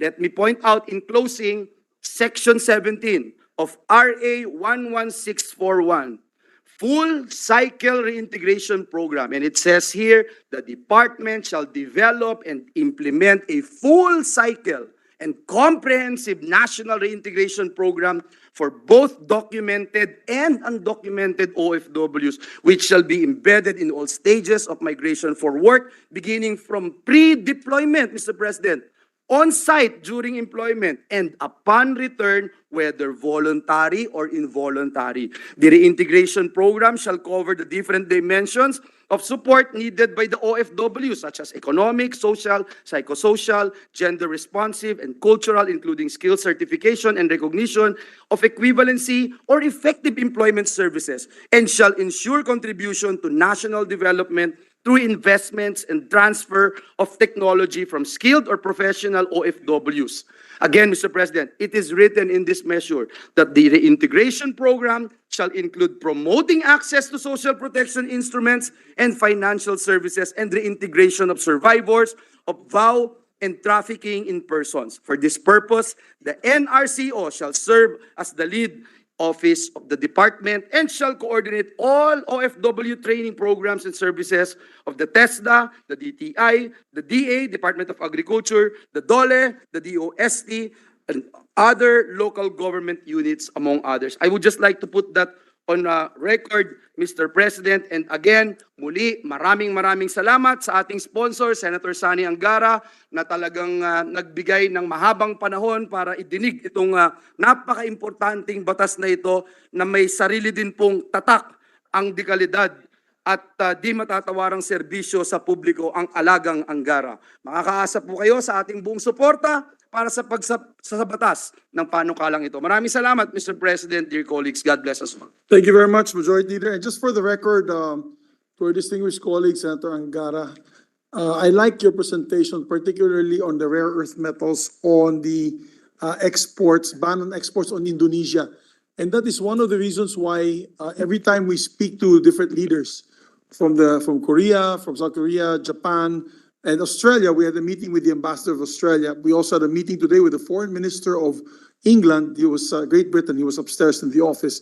And when we met with the president of the EU, European Commission, President van der Leyen, we discussed on how we can develop locally our rare earth metals instead of shipping them out to, for example, our neighbor in China for battery production here in the country so that we can put high value to the rare earth metals. So I'm so happy you mentioned that in your very comprehensive speech. And those are some examples of Tatak Pinoy. And sana ayan ang makakatulong po sa pag-unlad ng ating ekonomiya. Majority Leader. Yes, Mr. President, the Deputy Minority Leader is also seeking the floor for a short manifestation. I move that she be recognized. Senator Our Deputy Risa. Minority Floor Leader, Senator Risa Ontiveros, is recognized. Salamat kaayo, Mr. President. Just a very quick manifestation in support of the Tatak Pinoy Bill of the good gentleman from Aurora. In addition to Tatak Pinoy being possibly the newest incarnation of the Filipino first policies in our history, I'm very glad that the good gentleman has sponsored this bill because it may also be part of or even eventually a full expression of the industrial policy that we've been talking about on and off for the past several years. So salamat kaayo, Mr. President, and mabuhay to the good gentleman. Thank you very much, Deputy Minority Leader. Thank you, Mr. President. Mr. President, at this juncture, I move that we suspend consideration of Senate Bill number 2426 under Committee Report number 107. So move, Mr. President. There be no objection to the motion. Motion approved. Thank you, Mr. President. Mr. President, we are in a receipt of the Bicameral Conference Committee report on the disagreeing provisions of Senate Bill number 2165 and House Bill number 7006, entitled Automatic Income Classification of Local Government Units Act. With the permission of the body, Mr. President, may we recognize the distinguished sponsor and chairperson of the Senate panel, Senator J.V. Ejercito, to give us the highlights of the conference committee report. I so move, Mr. President. There being no objection, motion is approved, and we recognize the distinguished sponsor, Senator J.V. Ejercito, to sponsor the bicameral committee report. Yes, good afternoon, Mr. President, esteemed colleagues in the Senate. I have the honor of submitting for ratification the Bicameral Conference Committee report on the disagreeing provisions of Senate Bill number 2165 and House Bill number 7006, or an act institutionalizing the automatic income classification of provinces, cities, and municipalities, and for other purposes. The Senate panel is composed of this humble representation: Senator Ronald Bato de la Rosa, Senator Amy Marcos, Senator Sherwin Gatchalian, and Senator Aquilino Coco Pimentel III. The committee, which convened on August 23, 2023, adopted the Senate version of the bill as the working draft.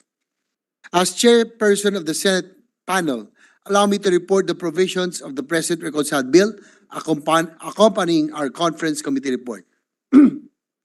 Under the reconciled version, the conferees agreed to classify the local government units into 5 income classes. So the proposal of Senator Coco Pimentel, our minority leader. At present, no province falls under the 6th income class. Only 5 cities are classified as 6th class, and only 22 municipalities. With the proposed adjustment of income thresholds under the Senate version, only 5 municipalities will remain under the 6th income classification, while no city or province will fall under the said category, thus rendering the 6th income classification irrelevant. Further, the Conference Committee adopted an adjusted income threshold for provinces. The threshold amount in the Senate version of 1,500,000,000 pesos or more for first-class province was adopted. However, the committee agreed to adopt the adjusted thresholds for 2nd to 5th class provinces as follows. Second class, the provinces that have obtained an average annual regular income of 900 million pesos or more, but less than 1.5 billion pesos. Third class, the provinces that have obtained an average annual regular income of 700 million pesos or more, but less than 900 million pesos. Fourth class, the provinces that have obtained an average annual regular income of 500 million pesos or more, but less than 700 million pesos. And for fifth class, the provinces that have obtained an average annual regular income of less than 500 million pesos. For cities and municipalities, the income thresholds under the Senate version were adopted in the reconciled bill. The administrative authority of the Secretary of Finance under Section 5 of the reconciled bill was further strengthened through a proposal to include the National Economic Development Authority or NEDA as the recommending agency in upgrading LGUs to higher income classification based on their growth in real per capita locally sourced revenue. The progress of our LGUs will now be closely monitored by both Department of Finance and NEDA. We also made sure that the authority of the Secretary of Finance to reclassify LGUs and adjust the income brackets are clearly defined. The reconciled bill also restored, as one of the uses of income classification, the compensation adjustment for personnel of LGUs pursuant to the Salary Standardization Law of 2019. However, the LGUs under the bill may now fully adopt the salary schedule notwithstanding the ceiling set in the law, and only subject to the Personal Services or PS limitation under Republic Act number 7160 or the Local Government Code of 1991.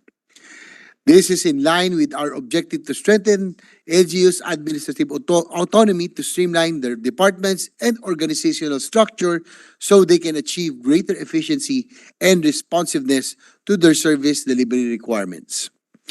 During the period of interpellation, we have propounded that the three main objectives of this bill are as follows: to regularly and accurately update the income classification of LGUs based on their current financial capabilities.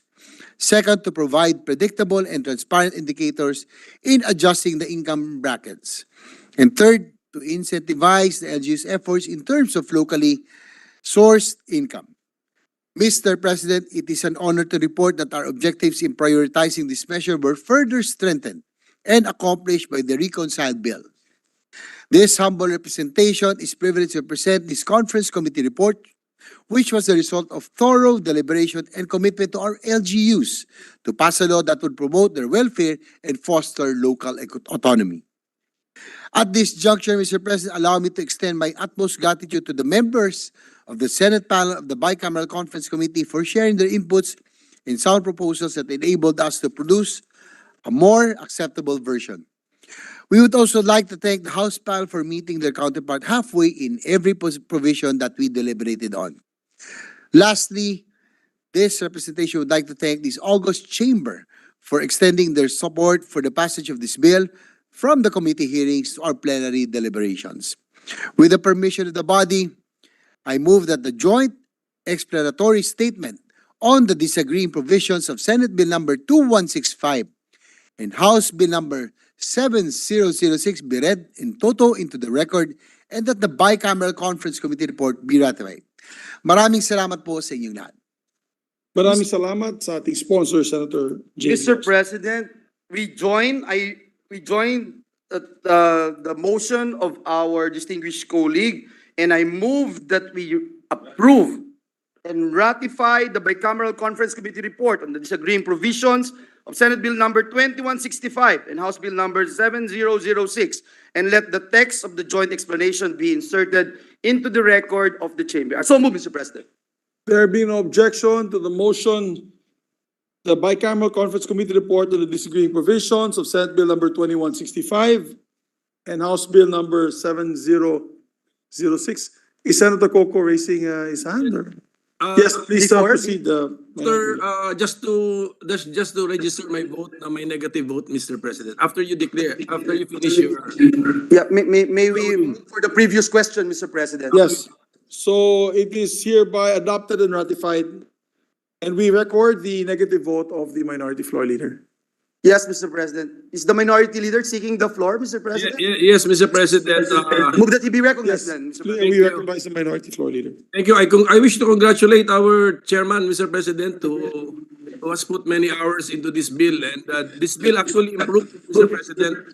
But then from the point of view of this representation, there is a deal breaker, which is the delegation of power, which I believe is an undue delegation of legislative power. So I will retain my negative vote, which I cast earlier, Mr. President, during the second and third readings of this particular bill. But still, congratulations to the chairman. This is a much improved bill, Mr. President, except for that one deal breaker, Mr. President. One provision that you Yes, refuse to support. Yeah, yes, we take note and put that on record. Thank you, Mr. President.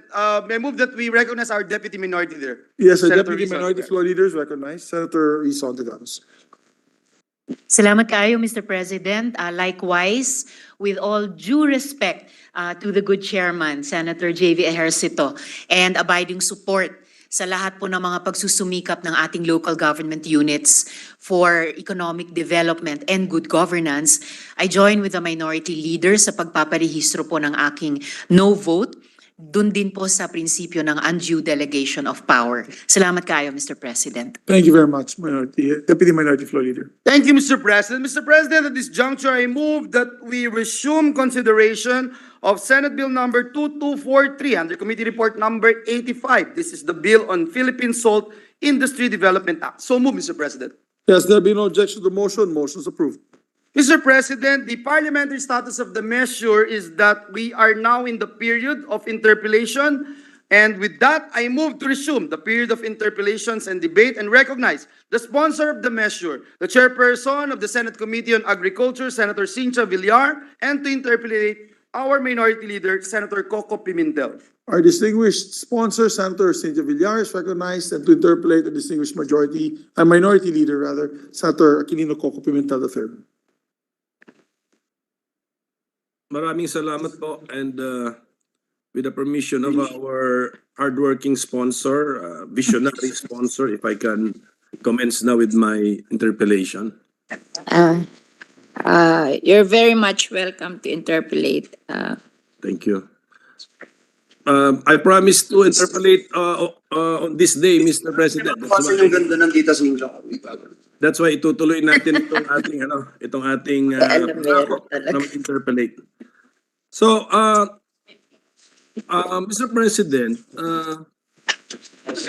I recently saw a letter from the chair, from the sponsor to Senator Bato, and giving an update on the possible areas where we can develop the salt industry and produce salt. And then talagang wala po talagang suitable area in Mindanao, because if I remember correctly, 3 hectares na yata yung na-identify po doon. Yeah. Because Mindanao is, Mr. President, Mindanao has 3 months of dry season. You need 6 months of dry season to be able to produce salt. Okay, so hindi pala, yung 3 hectares pala sa Region 10 pala, sa home region ko. Yun lang yung currently producing, but the potential for salt production would be 17.75 hectares. So that means meron din po pala. Meron kung maging batas ito, there will be at talagang suportahan natin yung salt industry. There will be areas even in Mindanao, kahit na Small. madulas ang ulan-ulan doon, na pwede nilang maramdaman ang epekto nitong batas na ito. Mr. President, that is not, we will see to it that if there are potential, the law will help them. Yeah. The law, if I remember correctly, the bill, Mr. President, already identifies 10 provinces. Yes. Tapos, that we call this type 1 climate. Yes. What would be the mechanism for identifying additional areas for salt production? Actually, there is no identification that's final. It depends. If the people from those provinces would like help, then the BIFAR, which will be managing the fund and the industry, they're welcome to be helped by BIFAR. So what would be the difference, Mr. President? Doon sa 10 identified provinces sa ating bill, ano ang mararamdaman nila kung maging batas po ito na hindi naman mararamdaman ng probinsya na wala sa 10? Priority lang yon kasi malaki na ang production nila. But that doesn't prevent the others to ask help if they want to produce salt. And then the agency na lalapitan would be BIFAR and the DA. And then what kind of help po ang pwede naman mahingi sa BIFAR at saka sa Di ba in-identified sa law yung amount na mariraise sa tariff on imported salt, and that would amount to more than 600 million, and 50% will be used for mechanization to bring down the cost of producing salt, 40% for establishment of warehouse, 5% for training, and 5% for research. Hindi ba yung mga physical assistance po doon, ubos na yun doon sa 10 provinces pa lang? Depende. Kasi maraming production doon sa 10 provinces. But if they do not ask for help, then meron din para sa mga smaller provinces. Okay. So wala pa lang wala po tong package kasi ang sabi po sa ating batas, sa ating panukalang batas, these 10 provinces, pangalanan na natin na type 1 climate ang meron sila. Pangasinan, La Union, actually not the biggest are Pangasinan, La Union, Mindoro Occidental, and Mindoro Oriental. They are the biggest. Kaya nga daw tinawag na Pangasinan, ang ibig sabihin nun, pang-asinan. Tama. Kaya sila po yung biggest producer now, but that doesn't preempt the other provinces to produce. Yes, but in addition to the 4 named by our sponsor, Ilocos Norte, Ilocos Sur, Zambales, Bataan, Palawan, and Antique are also named in the bill. And then ito po nakasulat They are now hereby declared as priority areas for salt production. So Yeah. what is the practical effect of this declaration na priority areas sila? Sila lang yung biggest producer so far. So, doon madaling tumulong dahil nagpo-produce na sila, but that doesn't deter the others to produce also. Yun lang based on study. Pinapaalam lang natin sa ating mga lawmakers sino yung nagpo-produce ng malaki nowadays. Parang this is a study. Oo. Opo, and then sana, because I think we will be forming ano pa ba yung bodies na yun? Salt Council. Yes. If the Salt Council can also come up with very clear guidelines on how to Yes. how to start your salt making business, how to apply And- for a salt production tenurial instrument. Pwede po ba yan? Pwede po ba mag-apply ng SPP Yes. outside of the 10 They're provinces? free. Yeah, they're free to do so. And besides, lately, a year ago, the government gave 100 million to BIFAR to help. And you will learn from the record that the places they help is Region 1, Region 6, and Region 9. So, hindi naman sila pinili yung in fact, Mindoro Region 4B na malaki ang production, hindi binigyan. Oo, ang binigyan is Region 1 where Pangasinan and La Union are, and then Region 6, Antique, and Region 9, Zamboanga. So nakita mo doon sa ginawa ng BIFAR na hindi naman sila sumunod doon sa study, di ba? And we presume that in addition to the proceeds of the tariff on imported salt, BIFAR will also be given budget for salt development. Hindi naman namin nililimit doon. Ini-assure lang namin na yung tariff will go make sure na merong pera para sa development of the salt industry, but that doesn't deter us na maglagay sa GAA, sa BIFAR, to additionally develop the salt industry. Yung 100 million po, Mr. President, na reported by BIFAR as nagastos Yeah. nila. Ano pong mga example po ng napuntahan nitong halaga? 52 million went to Region 1, 21 million went to Region 6, and 13.5 million went to Region 9. Tapos sinasabi dito na 100% ng Region 1 nagasta, 98% ng Region 6, 74% ng Region 9, and then there's a 12 million na ibinigay sa National Fisheries and Research Development Agency na nagasta din 100%. Is that is the F in the NFRDI fisheries or forestry? Fisheries. Fisheries, okay, po, thank you. oo. So, yan po, nakikita ko rin po, Mr. President, sa screen yung distribution. Pero ang tanong ko po is, saan ginastos? Saan ginamit yung pera? For what? Specifically for what? Ginamit.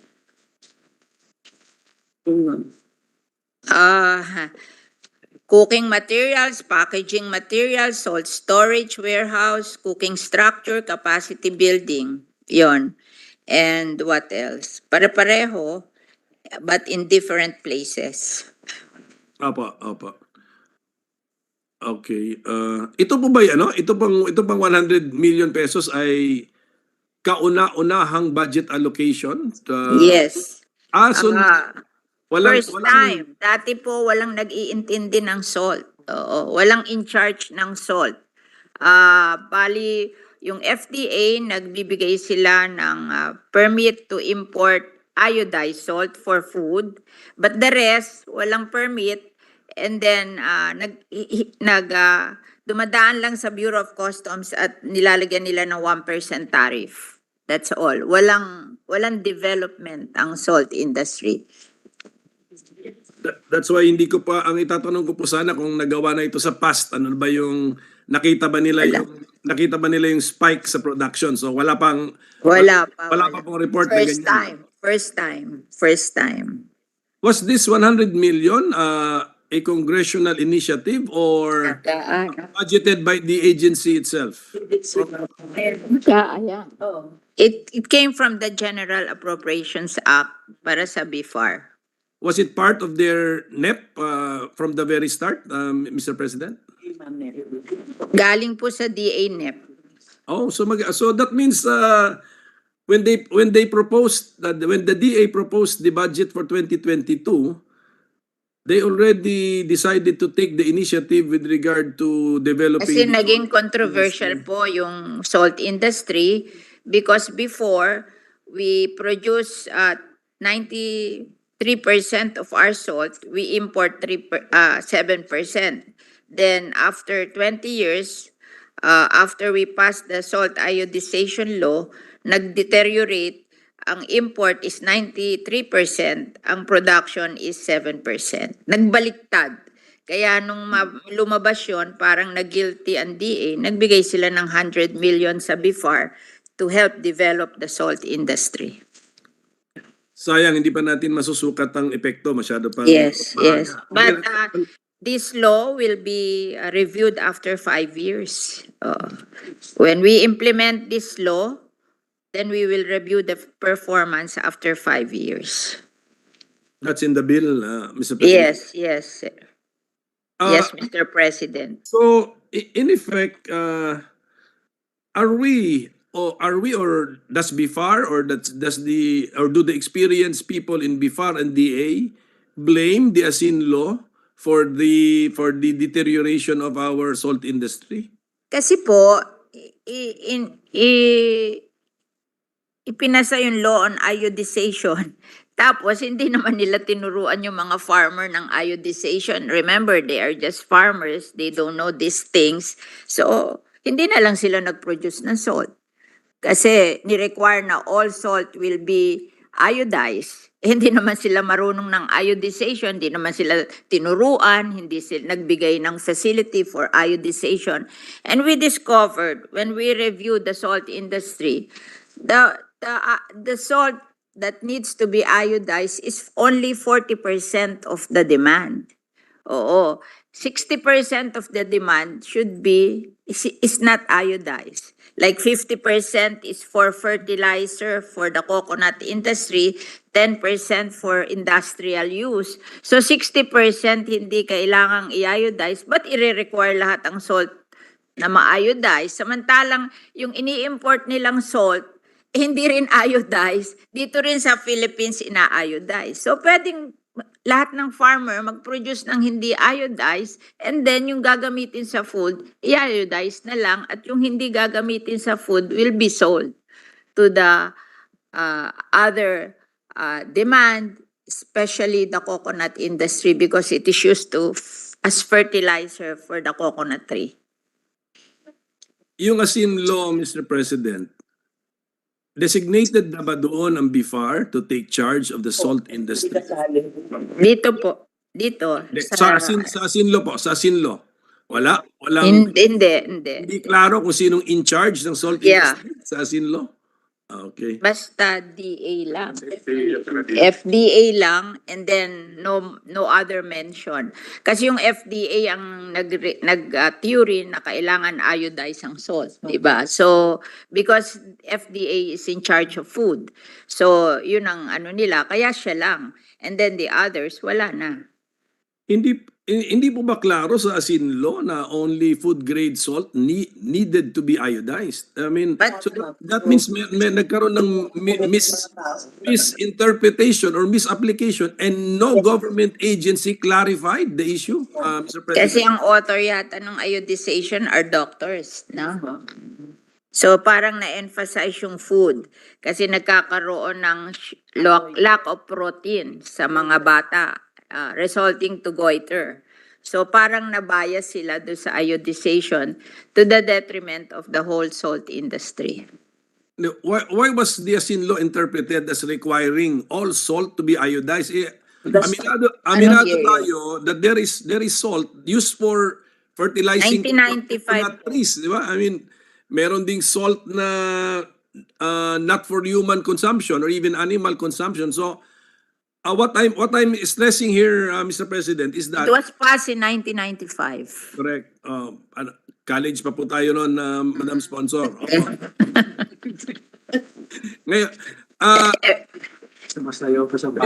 because I have read an opinion blaming the asin law for the confusion. That is why we should make sure that in our bill, sa pangalan natin ito, there should be no more confusion or no words which we can lead to confusion. Yan lang po yung pakiusap ko po when we finalize the wording of this bill. When we are finalizing the bill, you are welcome to look at it and make your amendment if you think there is confusion.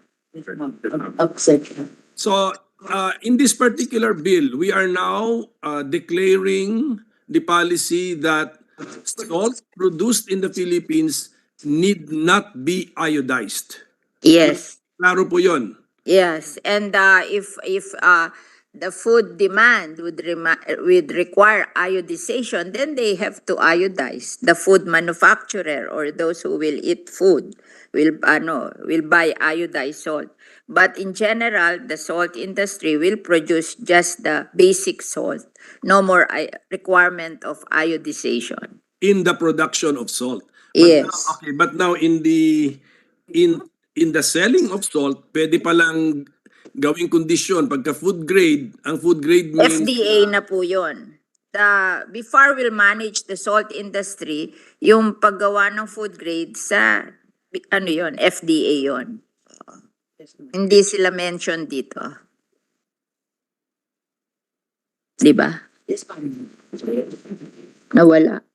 Okay, opo. So we are that means we are recognizing the power of the FDA to require that salt sold for human consumption in the Philippine market should contain a certain siguro required quantity of iodine. Yun po yun? Is that the rule? For people. Yes, for people. Yes. For Yeah. animals, may animal din For, na, may animal consumption. Kasali po ba yun? ano? Animal and people. Ang So hindi that's- kailangan niyan would be the industrial user and the coconut fertilization, which is big. 50% of our demand are for coconut fertilization. Oh, kaya nakakagulat nga po na na-interpret natin yung asin law to require iodization even of salt na itatapon mo lang sa lupa. But it's not wrong to correct something that we overlook, di ba? Yes, yes. Better late than never. Yes, yun lang po because if the confusion from the imperfect phraseology of the asin law led to the decline of the salt industry, then we have to make sure na hindi po uulit yung kwento. But basta we have established this afternoon na klaro-klaro in the production of salt in the Philippines, no need for iodization. Yes. Opo. Ngayon, how large is the market for salt in the Philippines and worldwide, Mr. President? In the Philippines, it's ito ba? Philippines. Saan yan?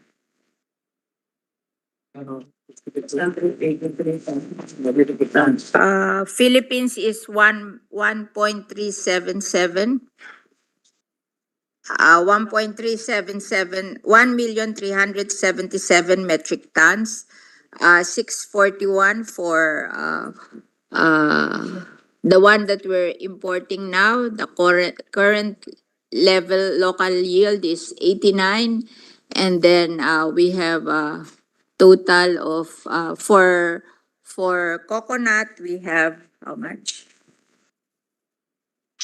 Yung sa coconut is here. Wait a while.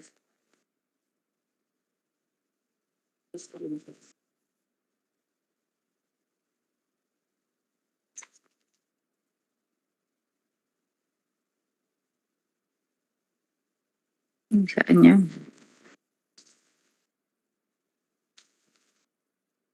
Ito.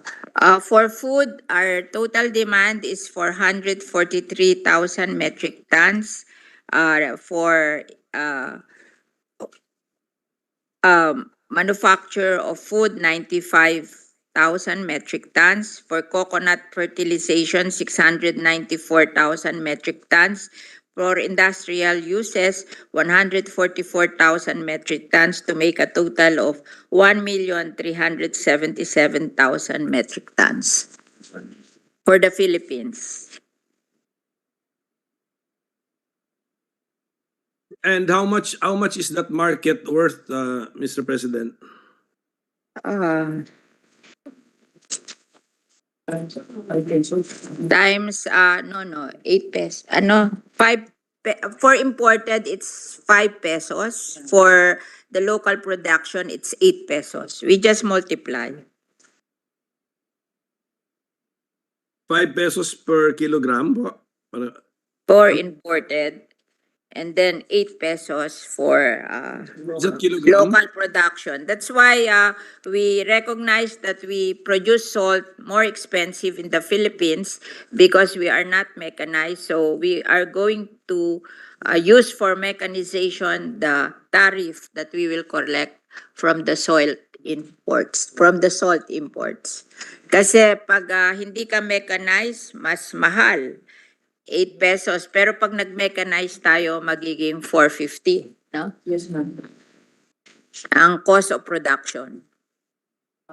4 pesos and 50 centavos per kilogram po?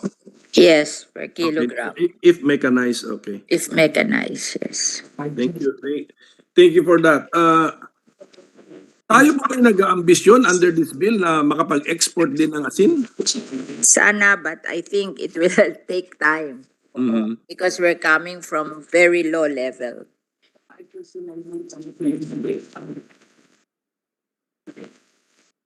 Huwag na natin sabihin yun, kakunti lang yun. Ano po yun, ma'am? They said that those making artisanal salt are exporting but very low level. So we're not mentioning it. It's not significant. But can the bill also help them? Pwede silang Yes. tulungan ng Salt Council, bigyan But ng artisanal specialized- is not mechanized, ha? Ah. Parang yung ginagawa nila yun, yung old style.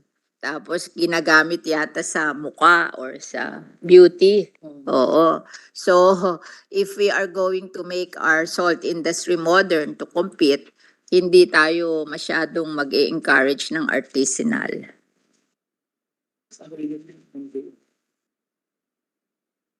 And then, Mr. President, dun sa definition of terms natin, so this means that salt production in the Philippines will only come from salt water. Ganun po ba yun? Yes. So if It's kasi I've done some research sa ibang bansa, they have salt mines, may underground pa nga. If all of a sudden we discover an underground salt mine, that reserve will not be covered by this law? wala pa eh. So we cannot cover something that we haven't discovered. Anyway, it's for review after 5 years. If we will find salt, then we can do it based on review, or we can amend the law right away. Because walang ganun eh. Forest salt water on the coastal road. Oh. Yes, oo nga. Pero the irony of it all is kahit na archipelago tayo, hindi pala automatic yun na nasa tabi ka ng dagat, you can already produce salt. But maybe, who knows, baka meron nang naimbentong new technology by this time na pwede na kahit siguro hindi ka type 1 climate, there should be a way. Yeah. We're not against that. We are welcoming technology. In fact, we have 5% of the money for research. And meron sinasabi na ano ba yun? May another technology na we are looking at. Ang tawag nila doon ay saan ba yun? Plastic bed. Hindi ganun ang tawag nila. It's DPE. TPE na that's not yet proven, but it's a new technology. While we are espousing for mechanization, we are not closing our mind to this technology, and we will study this technology so that we can use it if we have proven that this is good. Sige po. But is the Salt Council allowed to also have a specialized program for our artisanal salt? Yeah. Apo, That's importante, not no? against the law. Oo. Apo, maganda po yan. And then sa page 2 po, line 4, the sea or ocean is described as living. What is the purpose of that word living, Mr. President? Living sea or ocean. Bakit po kailangan yung word na living? It's just meant to describe our ocean. And that's where we will situate our salt farms in the ocean. So there's nothing important to that except that it's if you don't want that word, you can remove that word. But it's just to describe the ocean or the coastal places wherein we will build the salt farms. We have discovered 35,000 hectares of coastal areas suited for salt farms by the NAMRIA, and this is subject to validation by DNR, and as of today, ang parang nakikita nilang maibibigay na automatic na validated is 11,000 hectares. Today, we have 2,100 hectares, but plus 11,000 hectares. If we can do that, then we are salt sufficient. We are more than salt sufficient. But of course, from our experience in our developmental project, it takes time.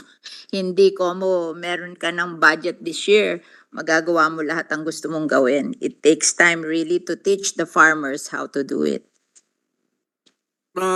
I will just round off the numbers, Mr. President. No? Sa ngayon, ito yung narinig ko, sa ngayon, 2,000 hectares ang dedicated for production of salt. 2,100 Yes. hectares. Just round off na lang natin. Okay. Let's say 2,000. And then that represents, production dyan is 7% of our needs, of our demand. Yes. So how is it possible na plus additional 11,000 hectares, which is the times 5 lamang, then we will be 100% self-sufficient na in salt? Kasi we're hoping. Sige. Because if the mechanization will succeed, we will triple our harvest. So we will be self-sufficient.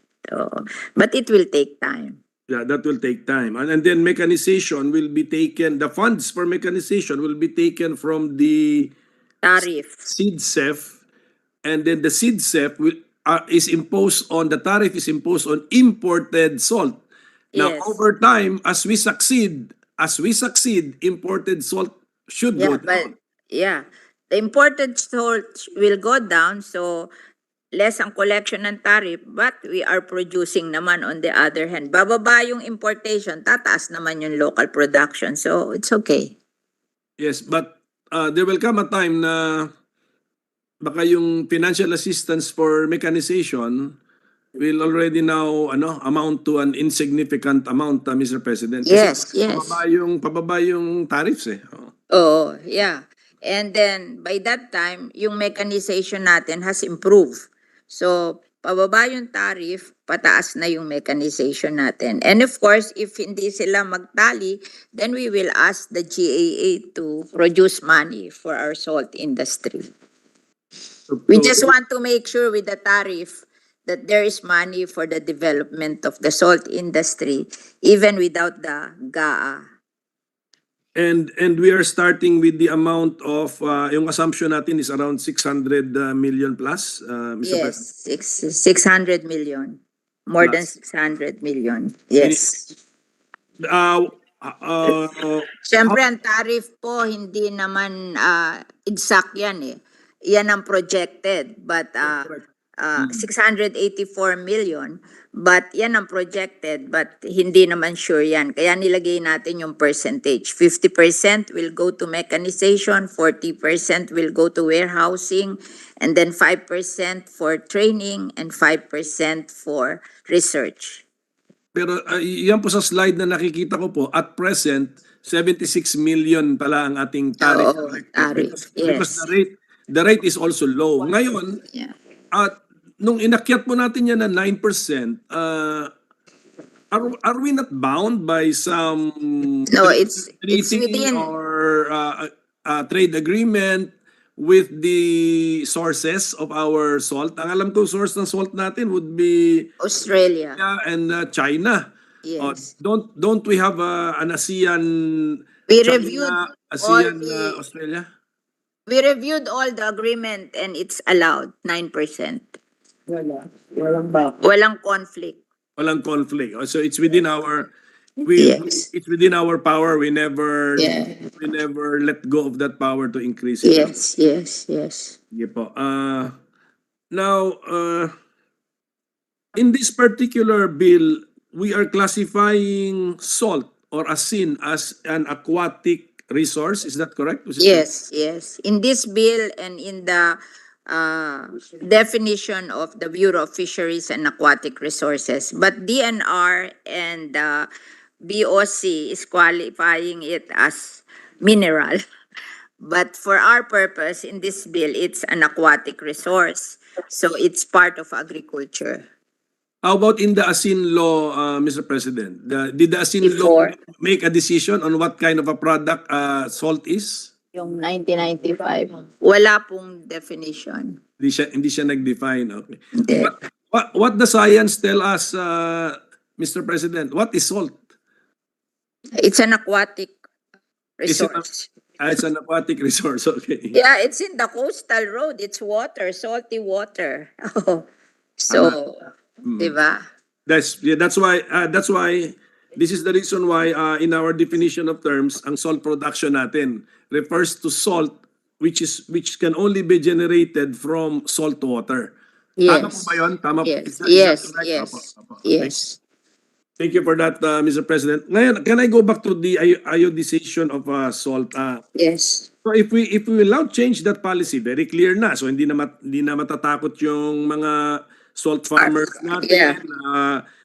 Sabi nila problema pa yung technology sa iodization. So no need na. But currently does there is an FDA, no? There is an FDA requirement for That's salt. for food.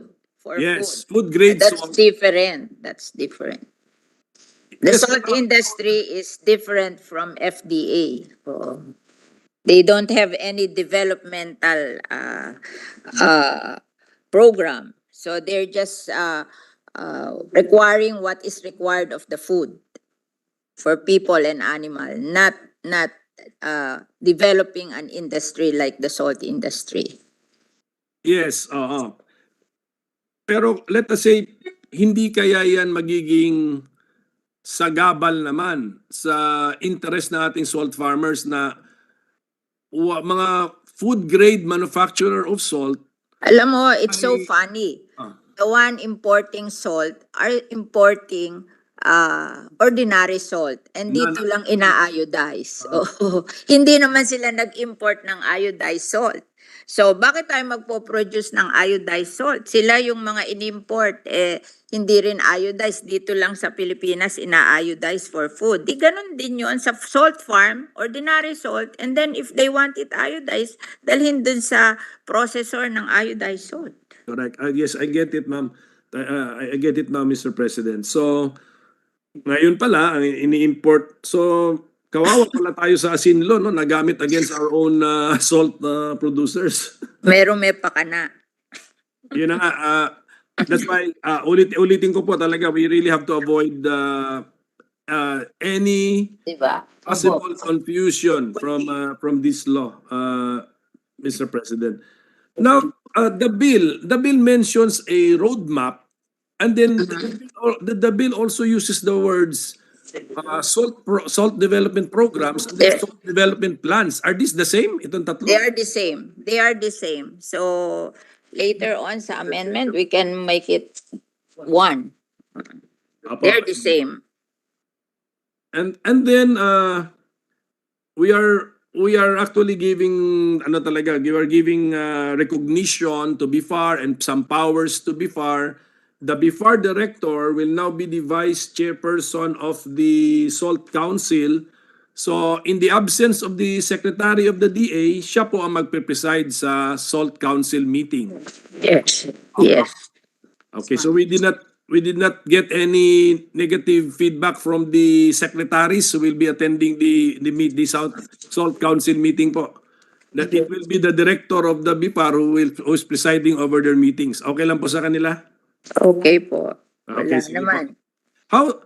How does BIFAR function, Mr. President? Is that a collegial body or there is just one leader, the director? There's a director. Siya na. He makes It's one of the agency of the Department of Agriculture in the same manner that we have the Bureau of Animal Industry, we have the Bureau of Fisheries and Aquatic Resources, and we have the Bureau of Plant Industry, one of those bureaus of the Department of Agriculture, catering to different aspect of agriculture.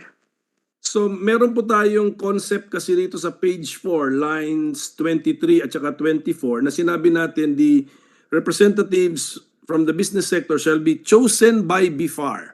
So, how is that? That is the choice of the director of BIFAR?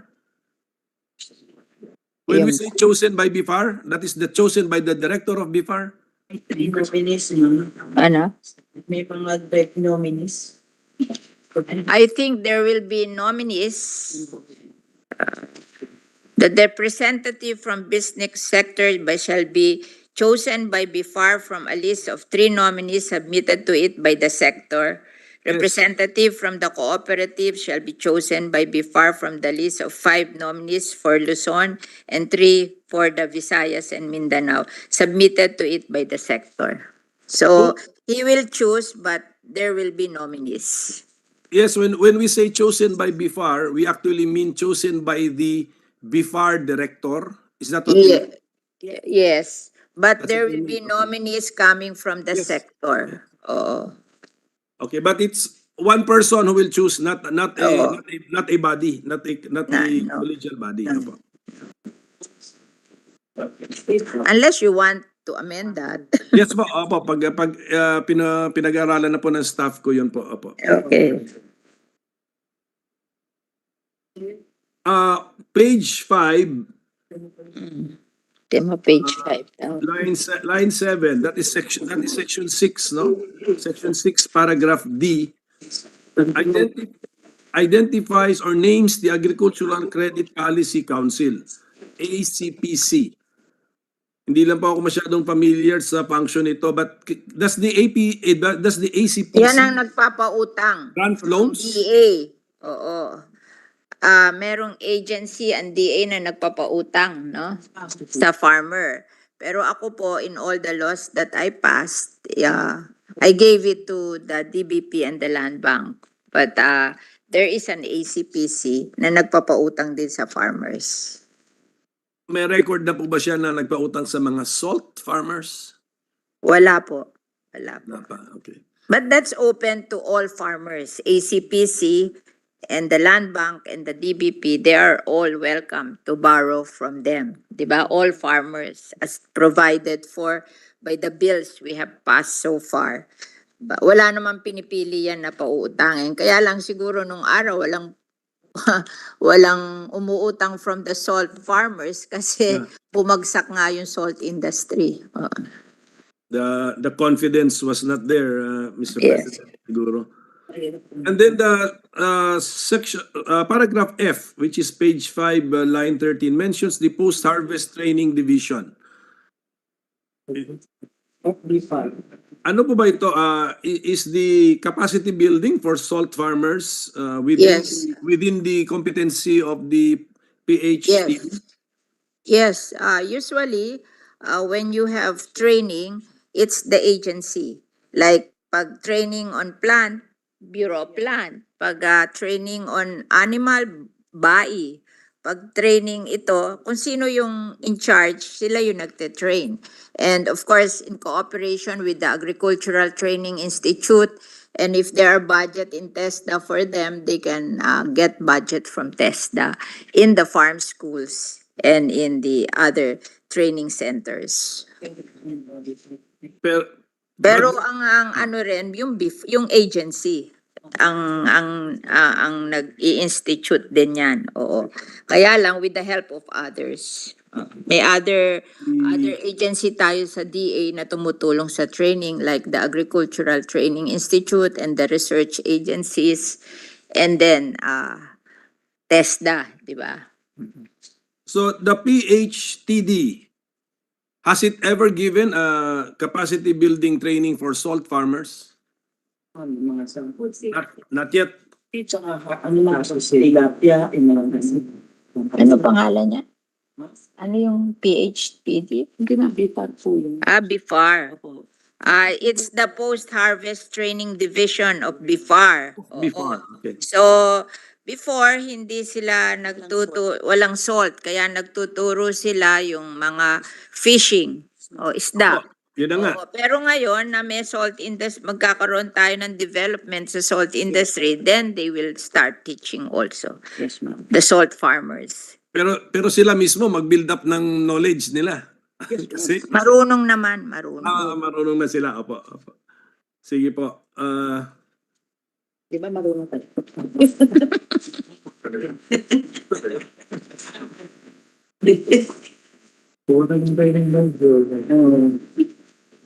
Ito po pagdating sa section 11, which is found on page 7. talking about the salt production tenurial instrument. Ang rule natin, it shall be strictly used only for the purpose for which it was granted.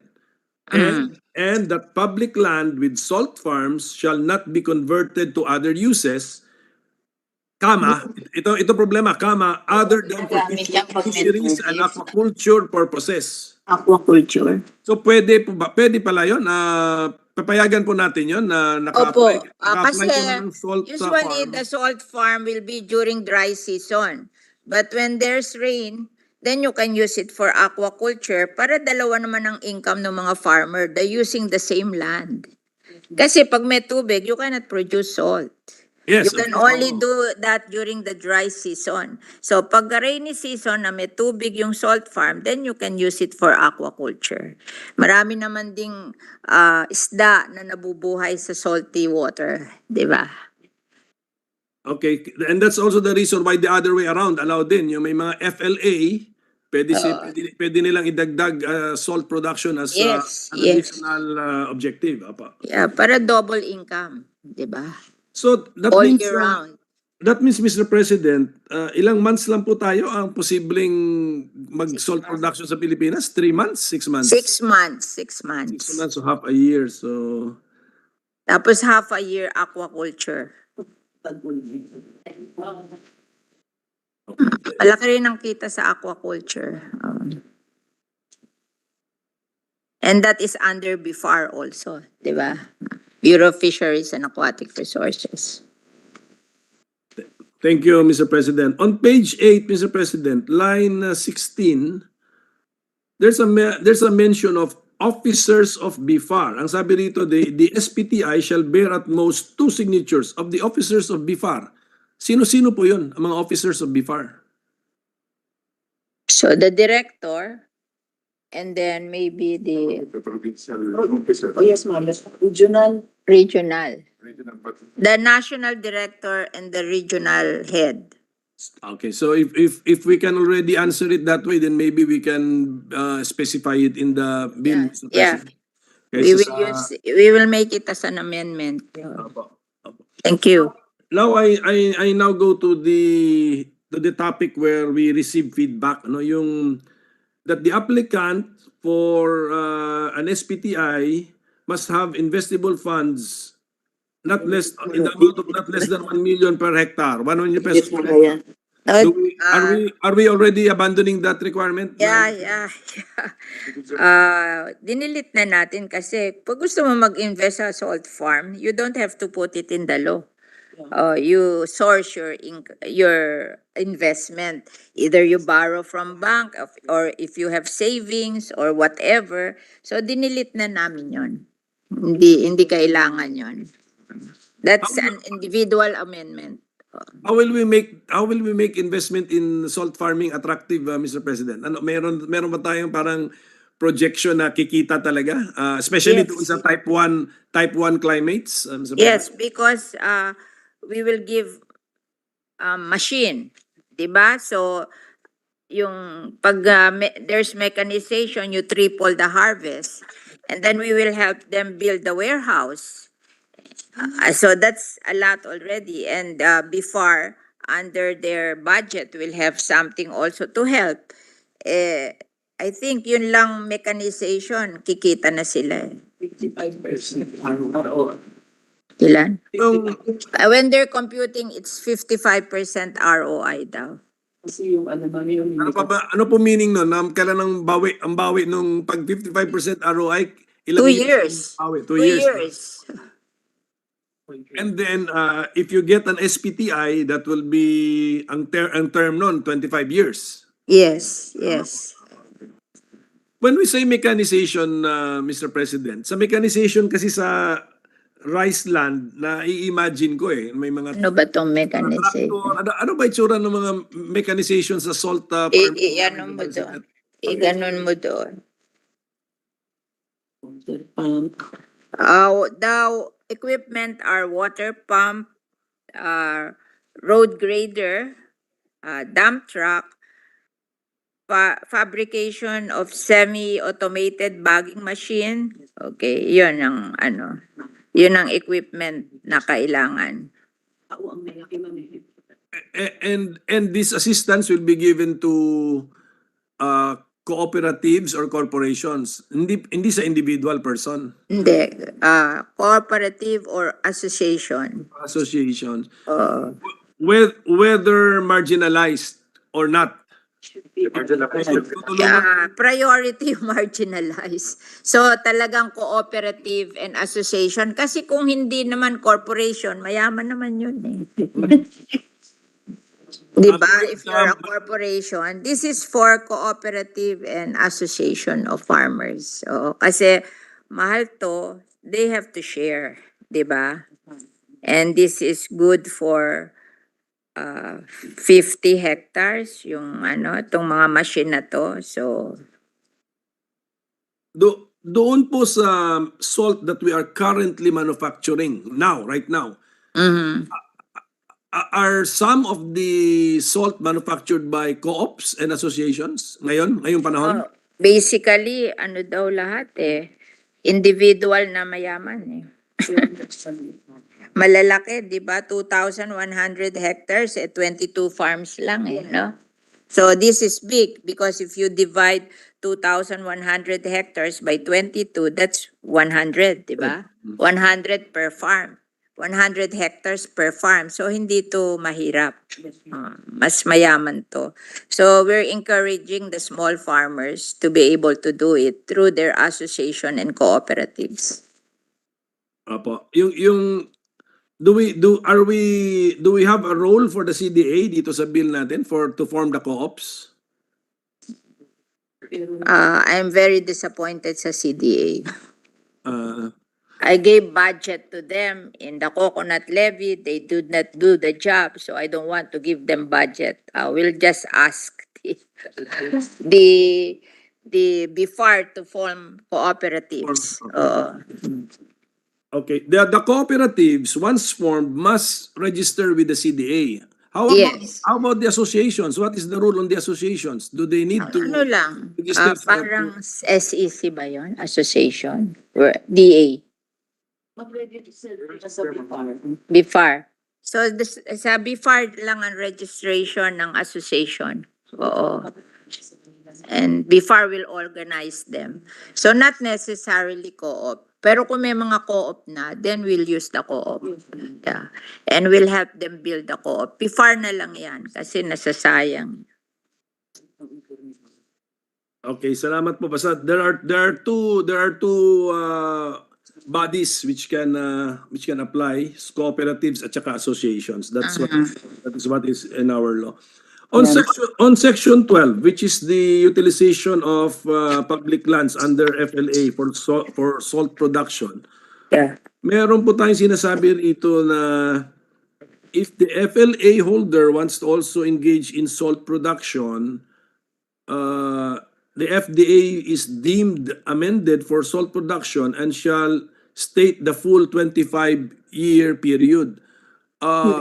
What if it's not the entire FLA which is dedicated to salt production? Nagkaroon ba tayo ng butas dito na na-extend din niya yung FLA niya? Hindi, kasi yung land tenurial to no? Hindi naman lahat ng binibigay ng land tenurial ng DNR for salt production.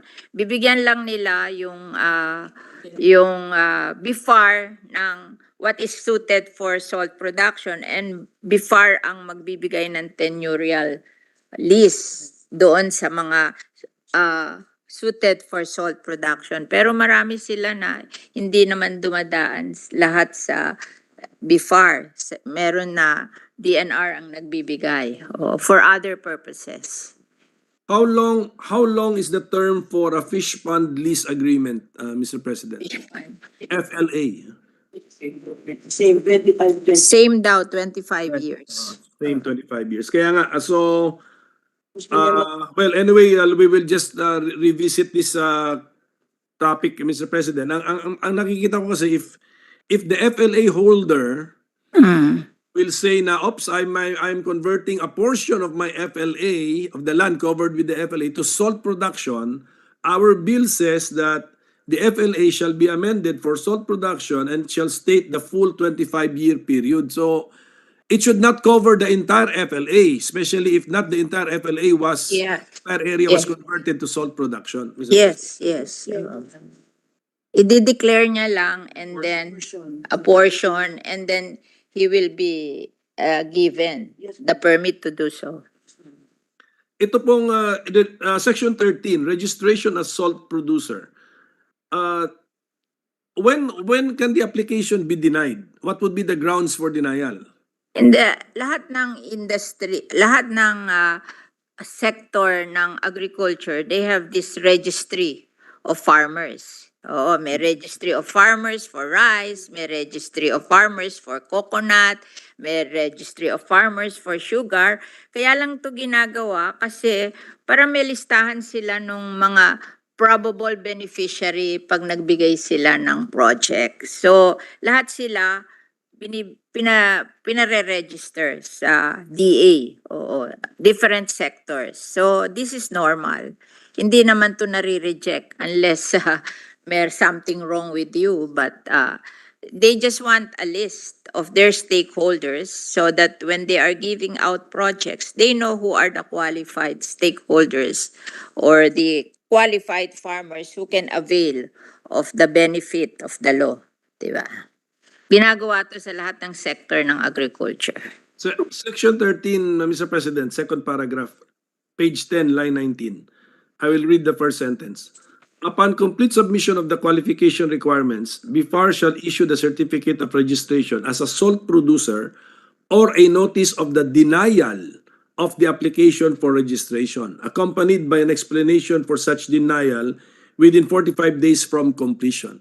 Can we have an idea on what grounds can be used to deny an application to be a salt producer? The qualification requirements, ma'am, are left to the BIFAR to determine. O ano nga yung qualification? Cooperative. Hindi po yung mayayaman. It's open to small farmers. Ang qualification dito. Kasi usually they are given benefit from the Department of Agriculture, and BIFAR is part of the Department of Agriculture. So it's open to small farmers. Oo. And their cooperative or association. Hindi to binibigay sa mayayaman. Oh, but this is registration as a salt producer. So meaning to say, when this bill becomes law, we are discouraging those with financial Yung registration, you have to register when you're a small farmer or your co-op or your hindi naman nagbe-benefit sa mga law natin yung big Oo. Yung corporation, it's accepted in the Department of Agriculture that corporation will not benefit. It's always the small farmers, their cooperative and association. Kasi we have limited amount to spend and we are not spending it for the big people. We are spending it for the small farmers. But the first sentence, The purpose of registration is to determine the list of our beneficiaries. Oo. Hindi naman to business registration, di ba? That we have to register, everybody should register. This is just for the benefit of determining who are your beneficiaries in your program. And usually, the beneficiaries in the program are the small, not the big ones. So hindi naman nagpaparegister dito yung mayayaman. It's just the small farmers plus their co-op and their association. so can I now focus our attention to the first sentence of Section 13, which in my opinion, imposes the general rule. Ito po nakasulat. All salt producers, whether holders of SPTI or otherwise, shall register with the BIFAR. Will amend so that it will not be confusing. Okay? Amendment. Di ba ang beneficiaries small lang? Hindi naman paparegister yung mayayaman, di ba? In every aspect of agriculture, di ba? Yes. At I think how about yung existing salt producers natin ngayon na mayayaman? Will they be affected by Hindi. this? Hindi. So, are these They can take care of themselves, so they don't need us. So we want to help those who needs us. are they producing salt over privately owned land or also under No, no. some sort of Metenurial din sila. tenurial Metenurial, agreement? oo. Pero they take care of themselves kasi malalaki. Pagdating po ng time And na mag-expire na yung sila ano rin yung nila. importer. Ano po? Ano po? Sila din yung importer. Yun natin yung importer. Hindi, pagdating po ng panahon, let us say na pa-expire na po yung kanilang tenurial agreement. They're entitled. We honor the private sector ownership, di ba? Or we honor the right of the private sector to engage in business in the Philippines. It's just that we are determining whom the government will help. Kasi syempre yung government natin will help the small and their co-op and their association. But we allow the private sector to engage in business, but they're not entitled to the benefit from the government kasi kaya naman nila to take care of themselves. So, Thank you. but Thank you. we don't deprive them. Thank you, Mr. President. Going over the bill, I got the impression that we are highly regulating the salt industry because I encountered the need for a transport permit under Section 13. Wala na, page tinanggal na 11, po. Line 4. Tinanggal na. Inamend na, tinanggal na. Individual amendment, tatanggalin na. To come. Yes. Amendment We're to making come. it easier for them to operate. Correct. And then there is also this export permit which is required under Section 23. Hindi. Ito, why hindi do we need talaga all of this? permit ito. Ito, just so the DTI or BIFAR can monitor how much we are exporting. This is really not, just to have a record of how much we are exporting para sa PSA natin. Kasi, for information to. Hindi sila regulatory. Just to have information on how much our export kasi we are required to report how much we are importing, exporting, local demand, local supply, ganon. It's just for information, not regulatory. So in that case, Mr. President, can I request Baguhin na also- lang ang wordings. Yes, Section 23 kasi nakasulat doon without first securing a permit. That's why I got the impression that it is Dali na lang. We will just amend the wordings. Yes. Thank you for that, Mr. President. Amend mo, tandaan mo. On page 11, Mr. President, line 10, Ang sipag naman. section 14, 11.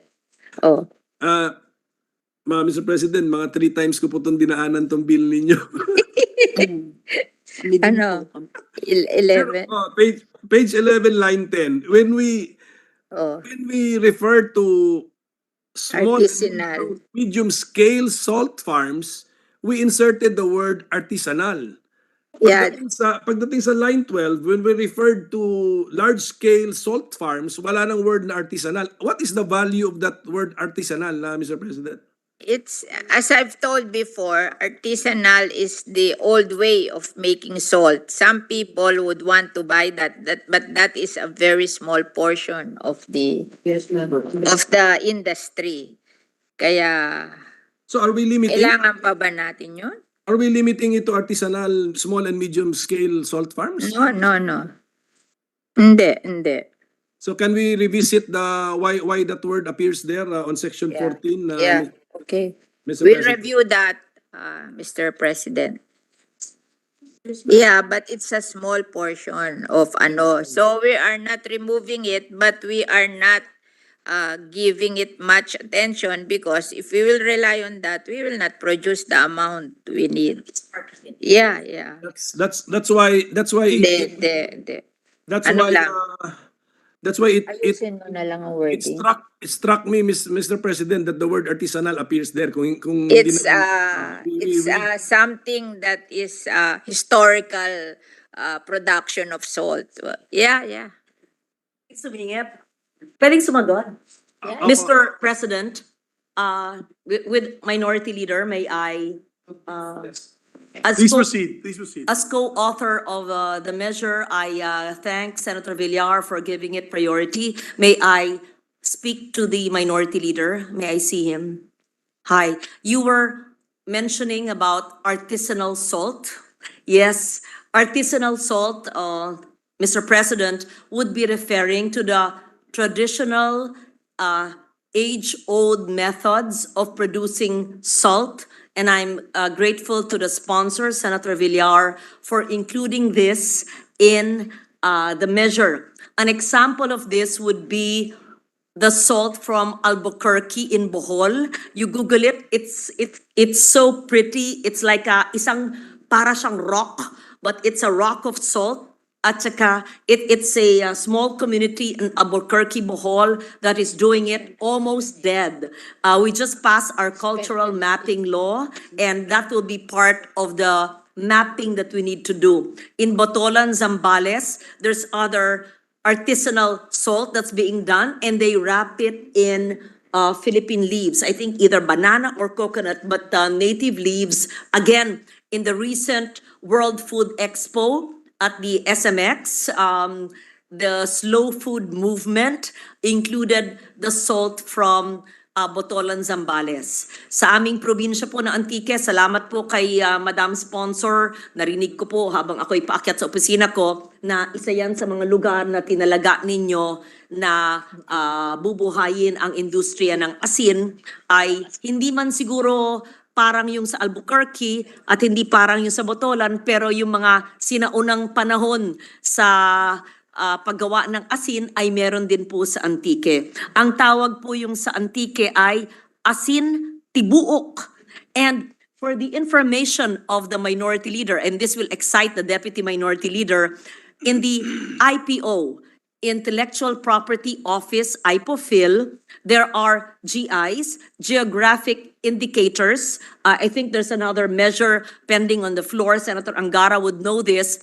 The asin tibuok is from Bohol is part of the GI. Ang ibig sabihin po ng geographical indicator that doon nagsimula ang ganyang klasing asin at saan man kumopya ay dapat matrace na dito nagsimula ang ganitong klase. Parti po ito ng ating yaman bilang Pilipino. Kaya salamat na nakasama po ang artisanal salt sa ating pending measure. Thank you, Madam Sponsor, for giving me the opportunity to explain. Thank you. Minority Leader. Thank you for the intervention. I want to make sure, to make it clear, Mr. President, that we have to help our artisanal salt producers. Kasi karirinig lang natin yung sponsorship speech ni Senator Angara sa Tatak Pinoy. This is one of the products na pwedeng magdala ng Tatak Pinoy, Mr. President. But I was just asking on how the paragraph was written. So if that is the intention to really focus on artisanal, I fully agree. And I think we established it earlier that the Salt Council has no obstruction or prohibition from coming up with special programs for our artisanal salt. Yes. They are important enough na na-mention sa definition of terms ang artisanal salt nandun So it's really important from the point of view of the author and the sponsor, Mr. President. Mr. President, it is part of our history, except that if we are going to produce large-scale salt for fertilization of our coconut industry, then we have to emphasize on mechanization. Thank you, Mr. President. Now, Mr. President, page 13 na po tayo. Section 21, last sentence. The government shall give preference to locally produced salt in government purchases. How can we operationalize this, Mr. President? The PCA. They have a budget. They buy fertilizer for the coconut industry. So they will buy. They have a budget for that. So they will buy from our local farmers. So that is connected with Section 24 on the mandatory use of domestically produced salt, Mr. President. Yes, Nakabanggit yes. kasi rito, including the fertilization of coconut farms by the PCA. So, with this directive from the given in the law that the government shall give preference to locally produced Ilagay mo na yan. government purchases, Specific para matino. only PCA will be ang tawag mo doon, Kasi yung adjusted kasi yung 50% PCA. PCA coconut. Ano? Oo, kaya sila yung malaki. Yung iba kasi personal na yun eh. We cannot impose. Kasi 40% is food and that is being consumed by people. Now we cannot control. But the PCA we can mandate. Yes. Opo, with the permission of the sponsor, I would just like to siguro ask for more time to concentrate on Section 25. Okay. Ito na po yung policy natin on the iodization eh. Yeah. Na sana, ako talaga, ang aking goal eh, wala na talagang confusion kasi ang asinlo nabiblame for the confusion na hindi naman dapat. Medyo klaro naman yung asinlo na for food grade lang yung iodization. Section 25. Yes po. May gusto siyang i-reverse. Apo, Sa wording I will no longer ask a question there kasi naklaro na po natin na we are not really Rendered reversing. optional.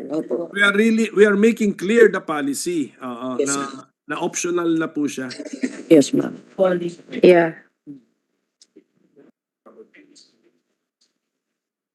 And Yes. then And if you want to change some words there, you are Yes. welcome to do so to make it clearer.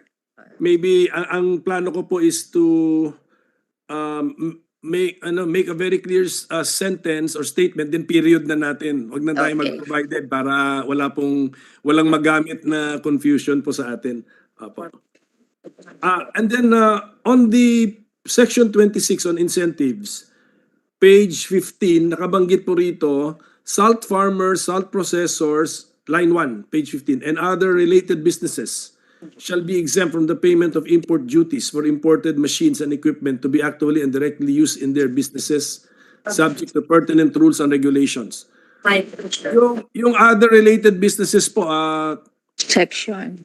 yes, page 15, line 1. Other related businesses is there no way to also at least identify some of them, Mr. President?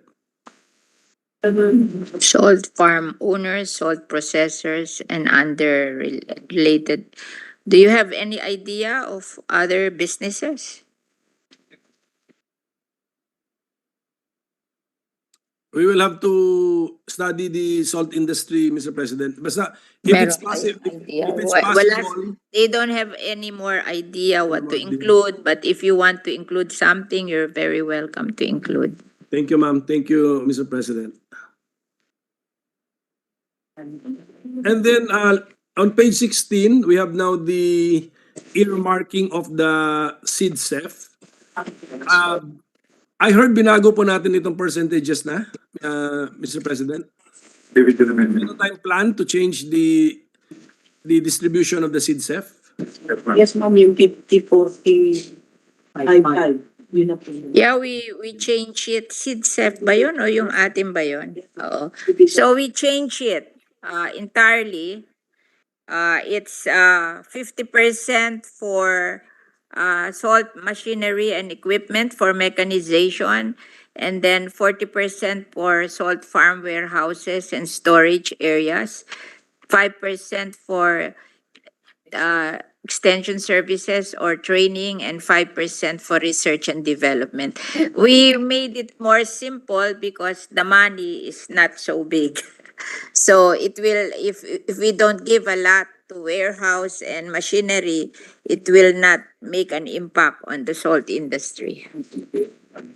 But now we deleted the provision of easy access low interest loans.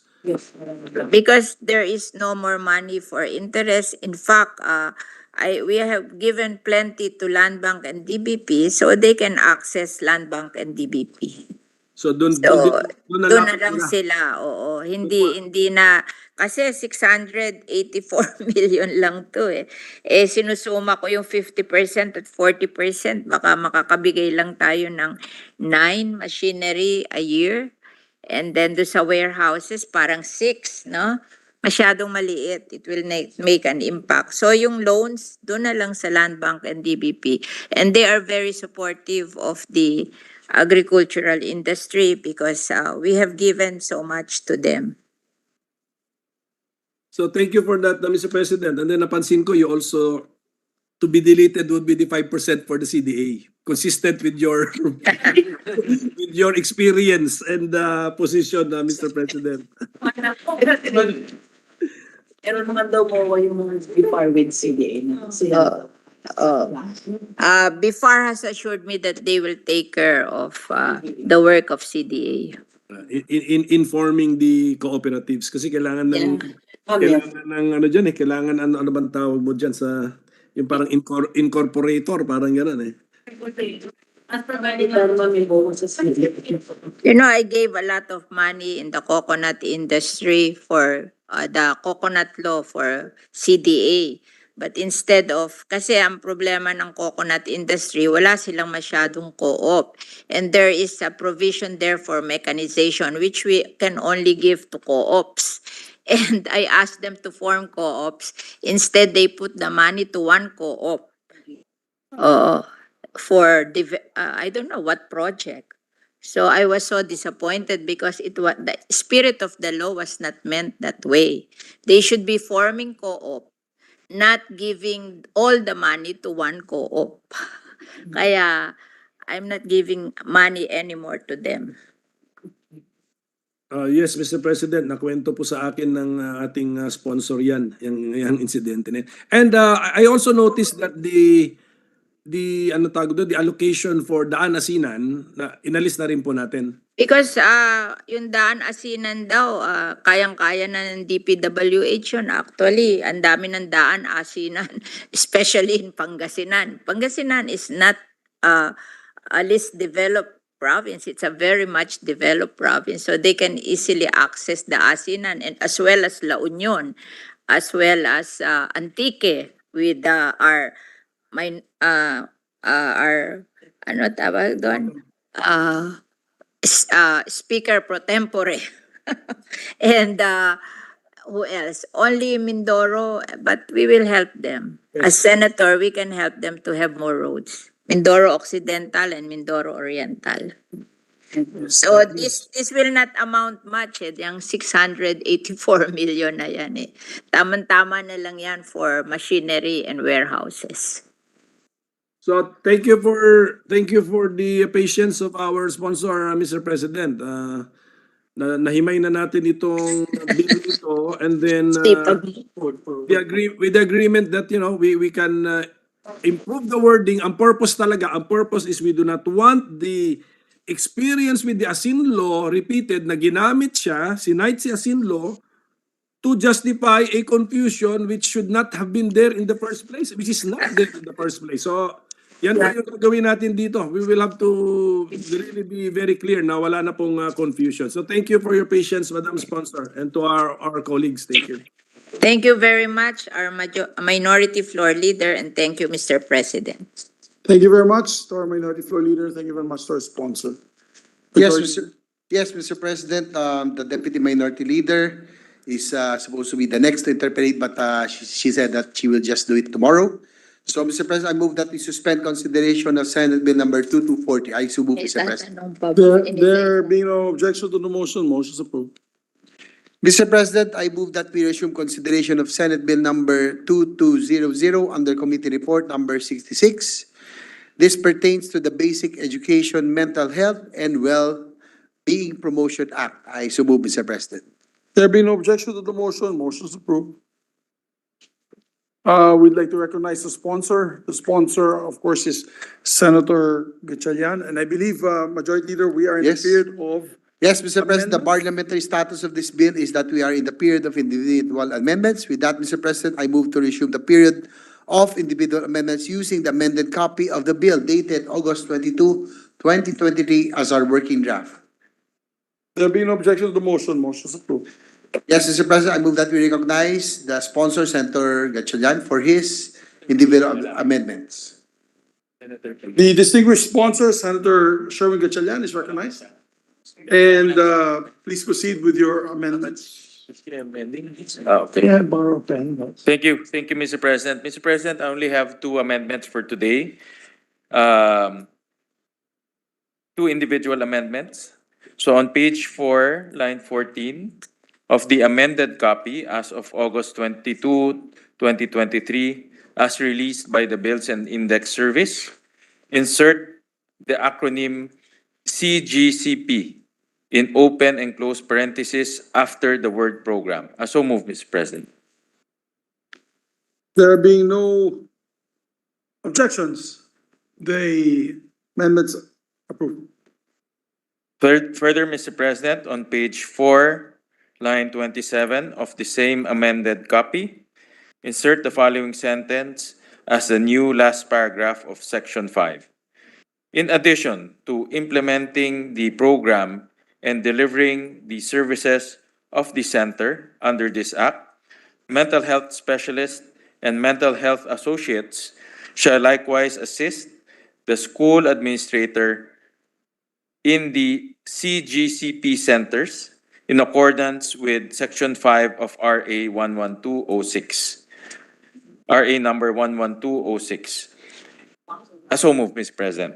There being no objection to the amendment is approved. And Mr. President, I would like to explain that amendment, Mr. President. This is actually a suggestion coming from Senator Pia Cayetano. This amendment ensures that the school administrators in CGCP centers will continue to be assisted by the guidance counselors or the trained career and employment guidance counselors not registered with the Professional Regulation Commission, whose items will later be converted to mental health specialists or mental health associates. That's the rationale for that amendment, Mr. President. Thank you very much for the explanation. Mr. President, that's it. And I believe Senator Cayetano will also have amendments tomorrow. Senator Pia Cayetano. Yes, Senator Pia Cayetano. Thank you, Mr. President. Thank you very much, dear sponsor. Yes, Mr. President, I move that we suspend consideration of Senate Bill number 2200. I so move, Mr. President. Yes, and may we ask the Secretary to give us a clean copy already incorporating the amendments of Senator Gatchalian today. There being no objection to the motion, motion is approved.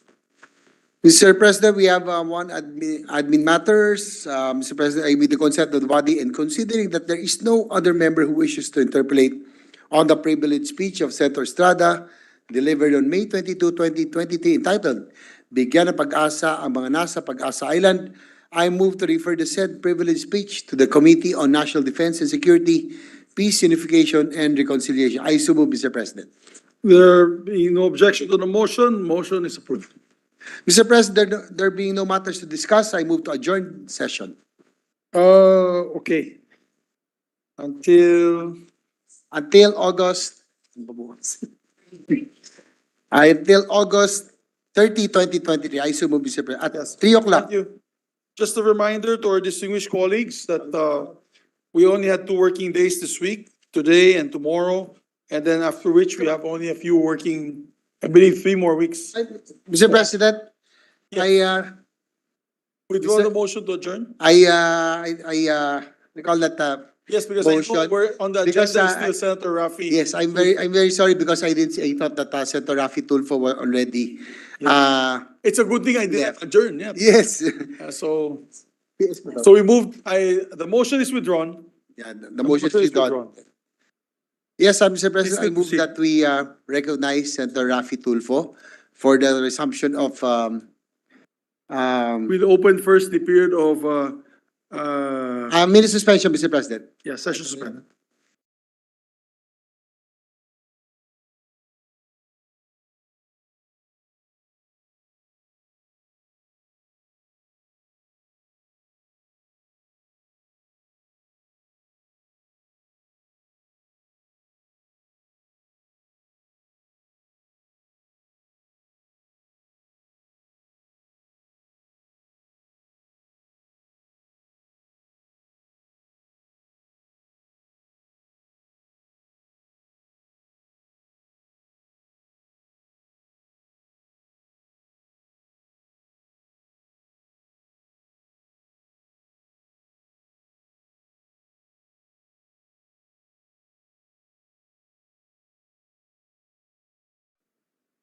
I'd like to ask the minority floor leader, ready to interpolate on the seafarers measure tonight, or would you wish tomorrow? If we can move it tomorrow, Mr. President, because Okay. I don't have the folders with me, Mr. President. No problem, and I know you're in sick leave, so I mean, you're sick, so in isolation. So, with that, Yes, Mr. gentlemen, we President. wish to suspend consideration. Yes, Did we move for the reconsideration? Not yet. Oh, Mr. therefore, President, I move that we adjourn the session until 3 o'clock in the afternoon of Wednesday, August 30, 2023. I Yes, so move, Mr. before President. I act on the motion, I just wanted to remind what I was about to say earlier. Our colleagues that we have only, how many session days left? We have 4 weeks left after tomorrow. 4 weeks left, and so hopefully we'll be able to pass the items on our agenda that's been calendared for this next 4 weeks. So with that, my dear colleagues, there be no objection to the motion of adjournment. Session is adjourned until 3 o'clock in the afternoon, Wednesday, August 30, 2023. Have a pleasant and safe evening, everyone.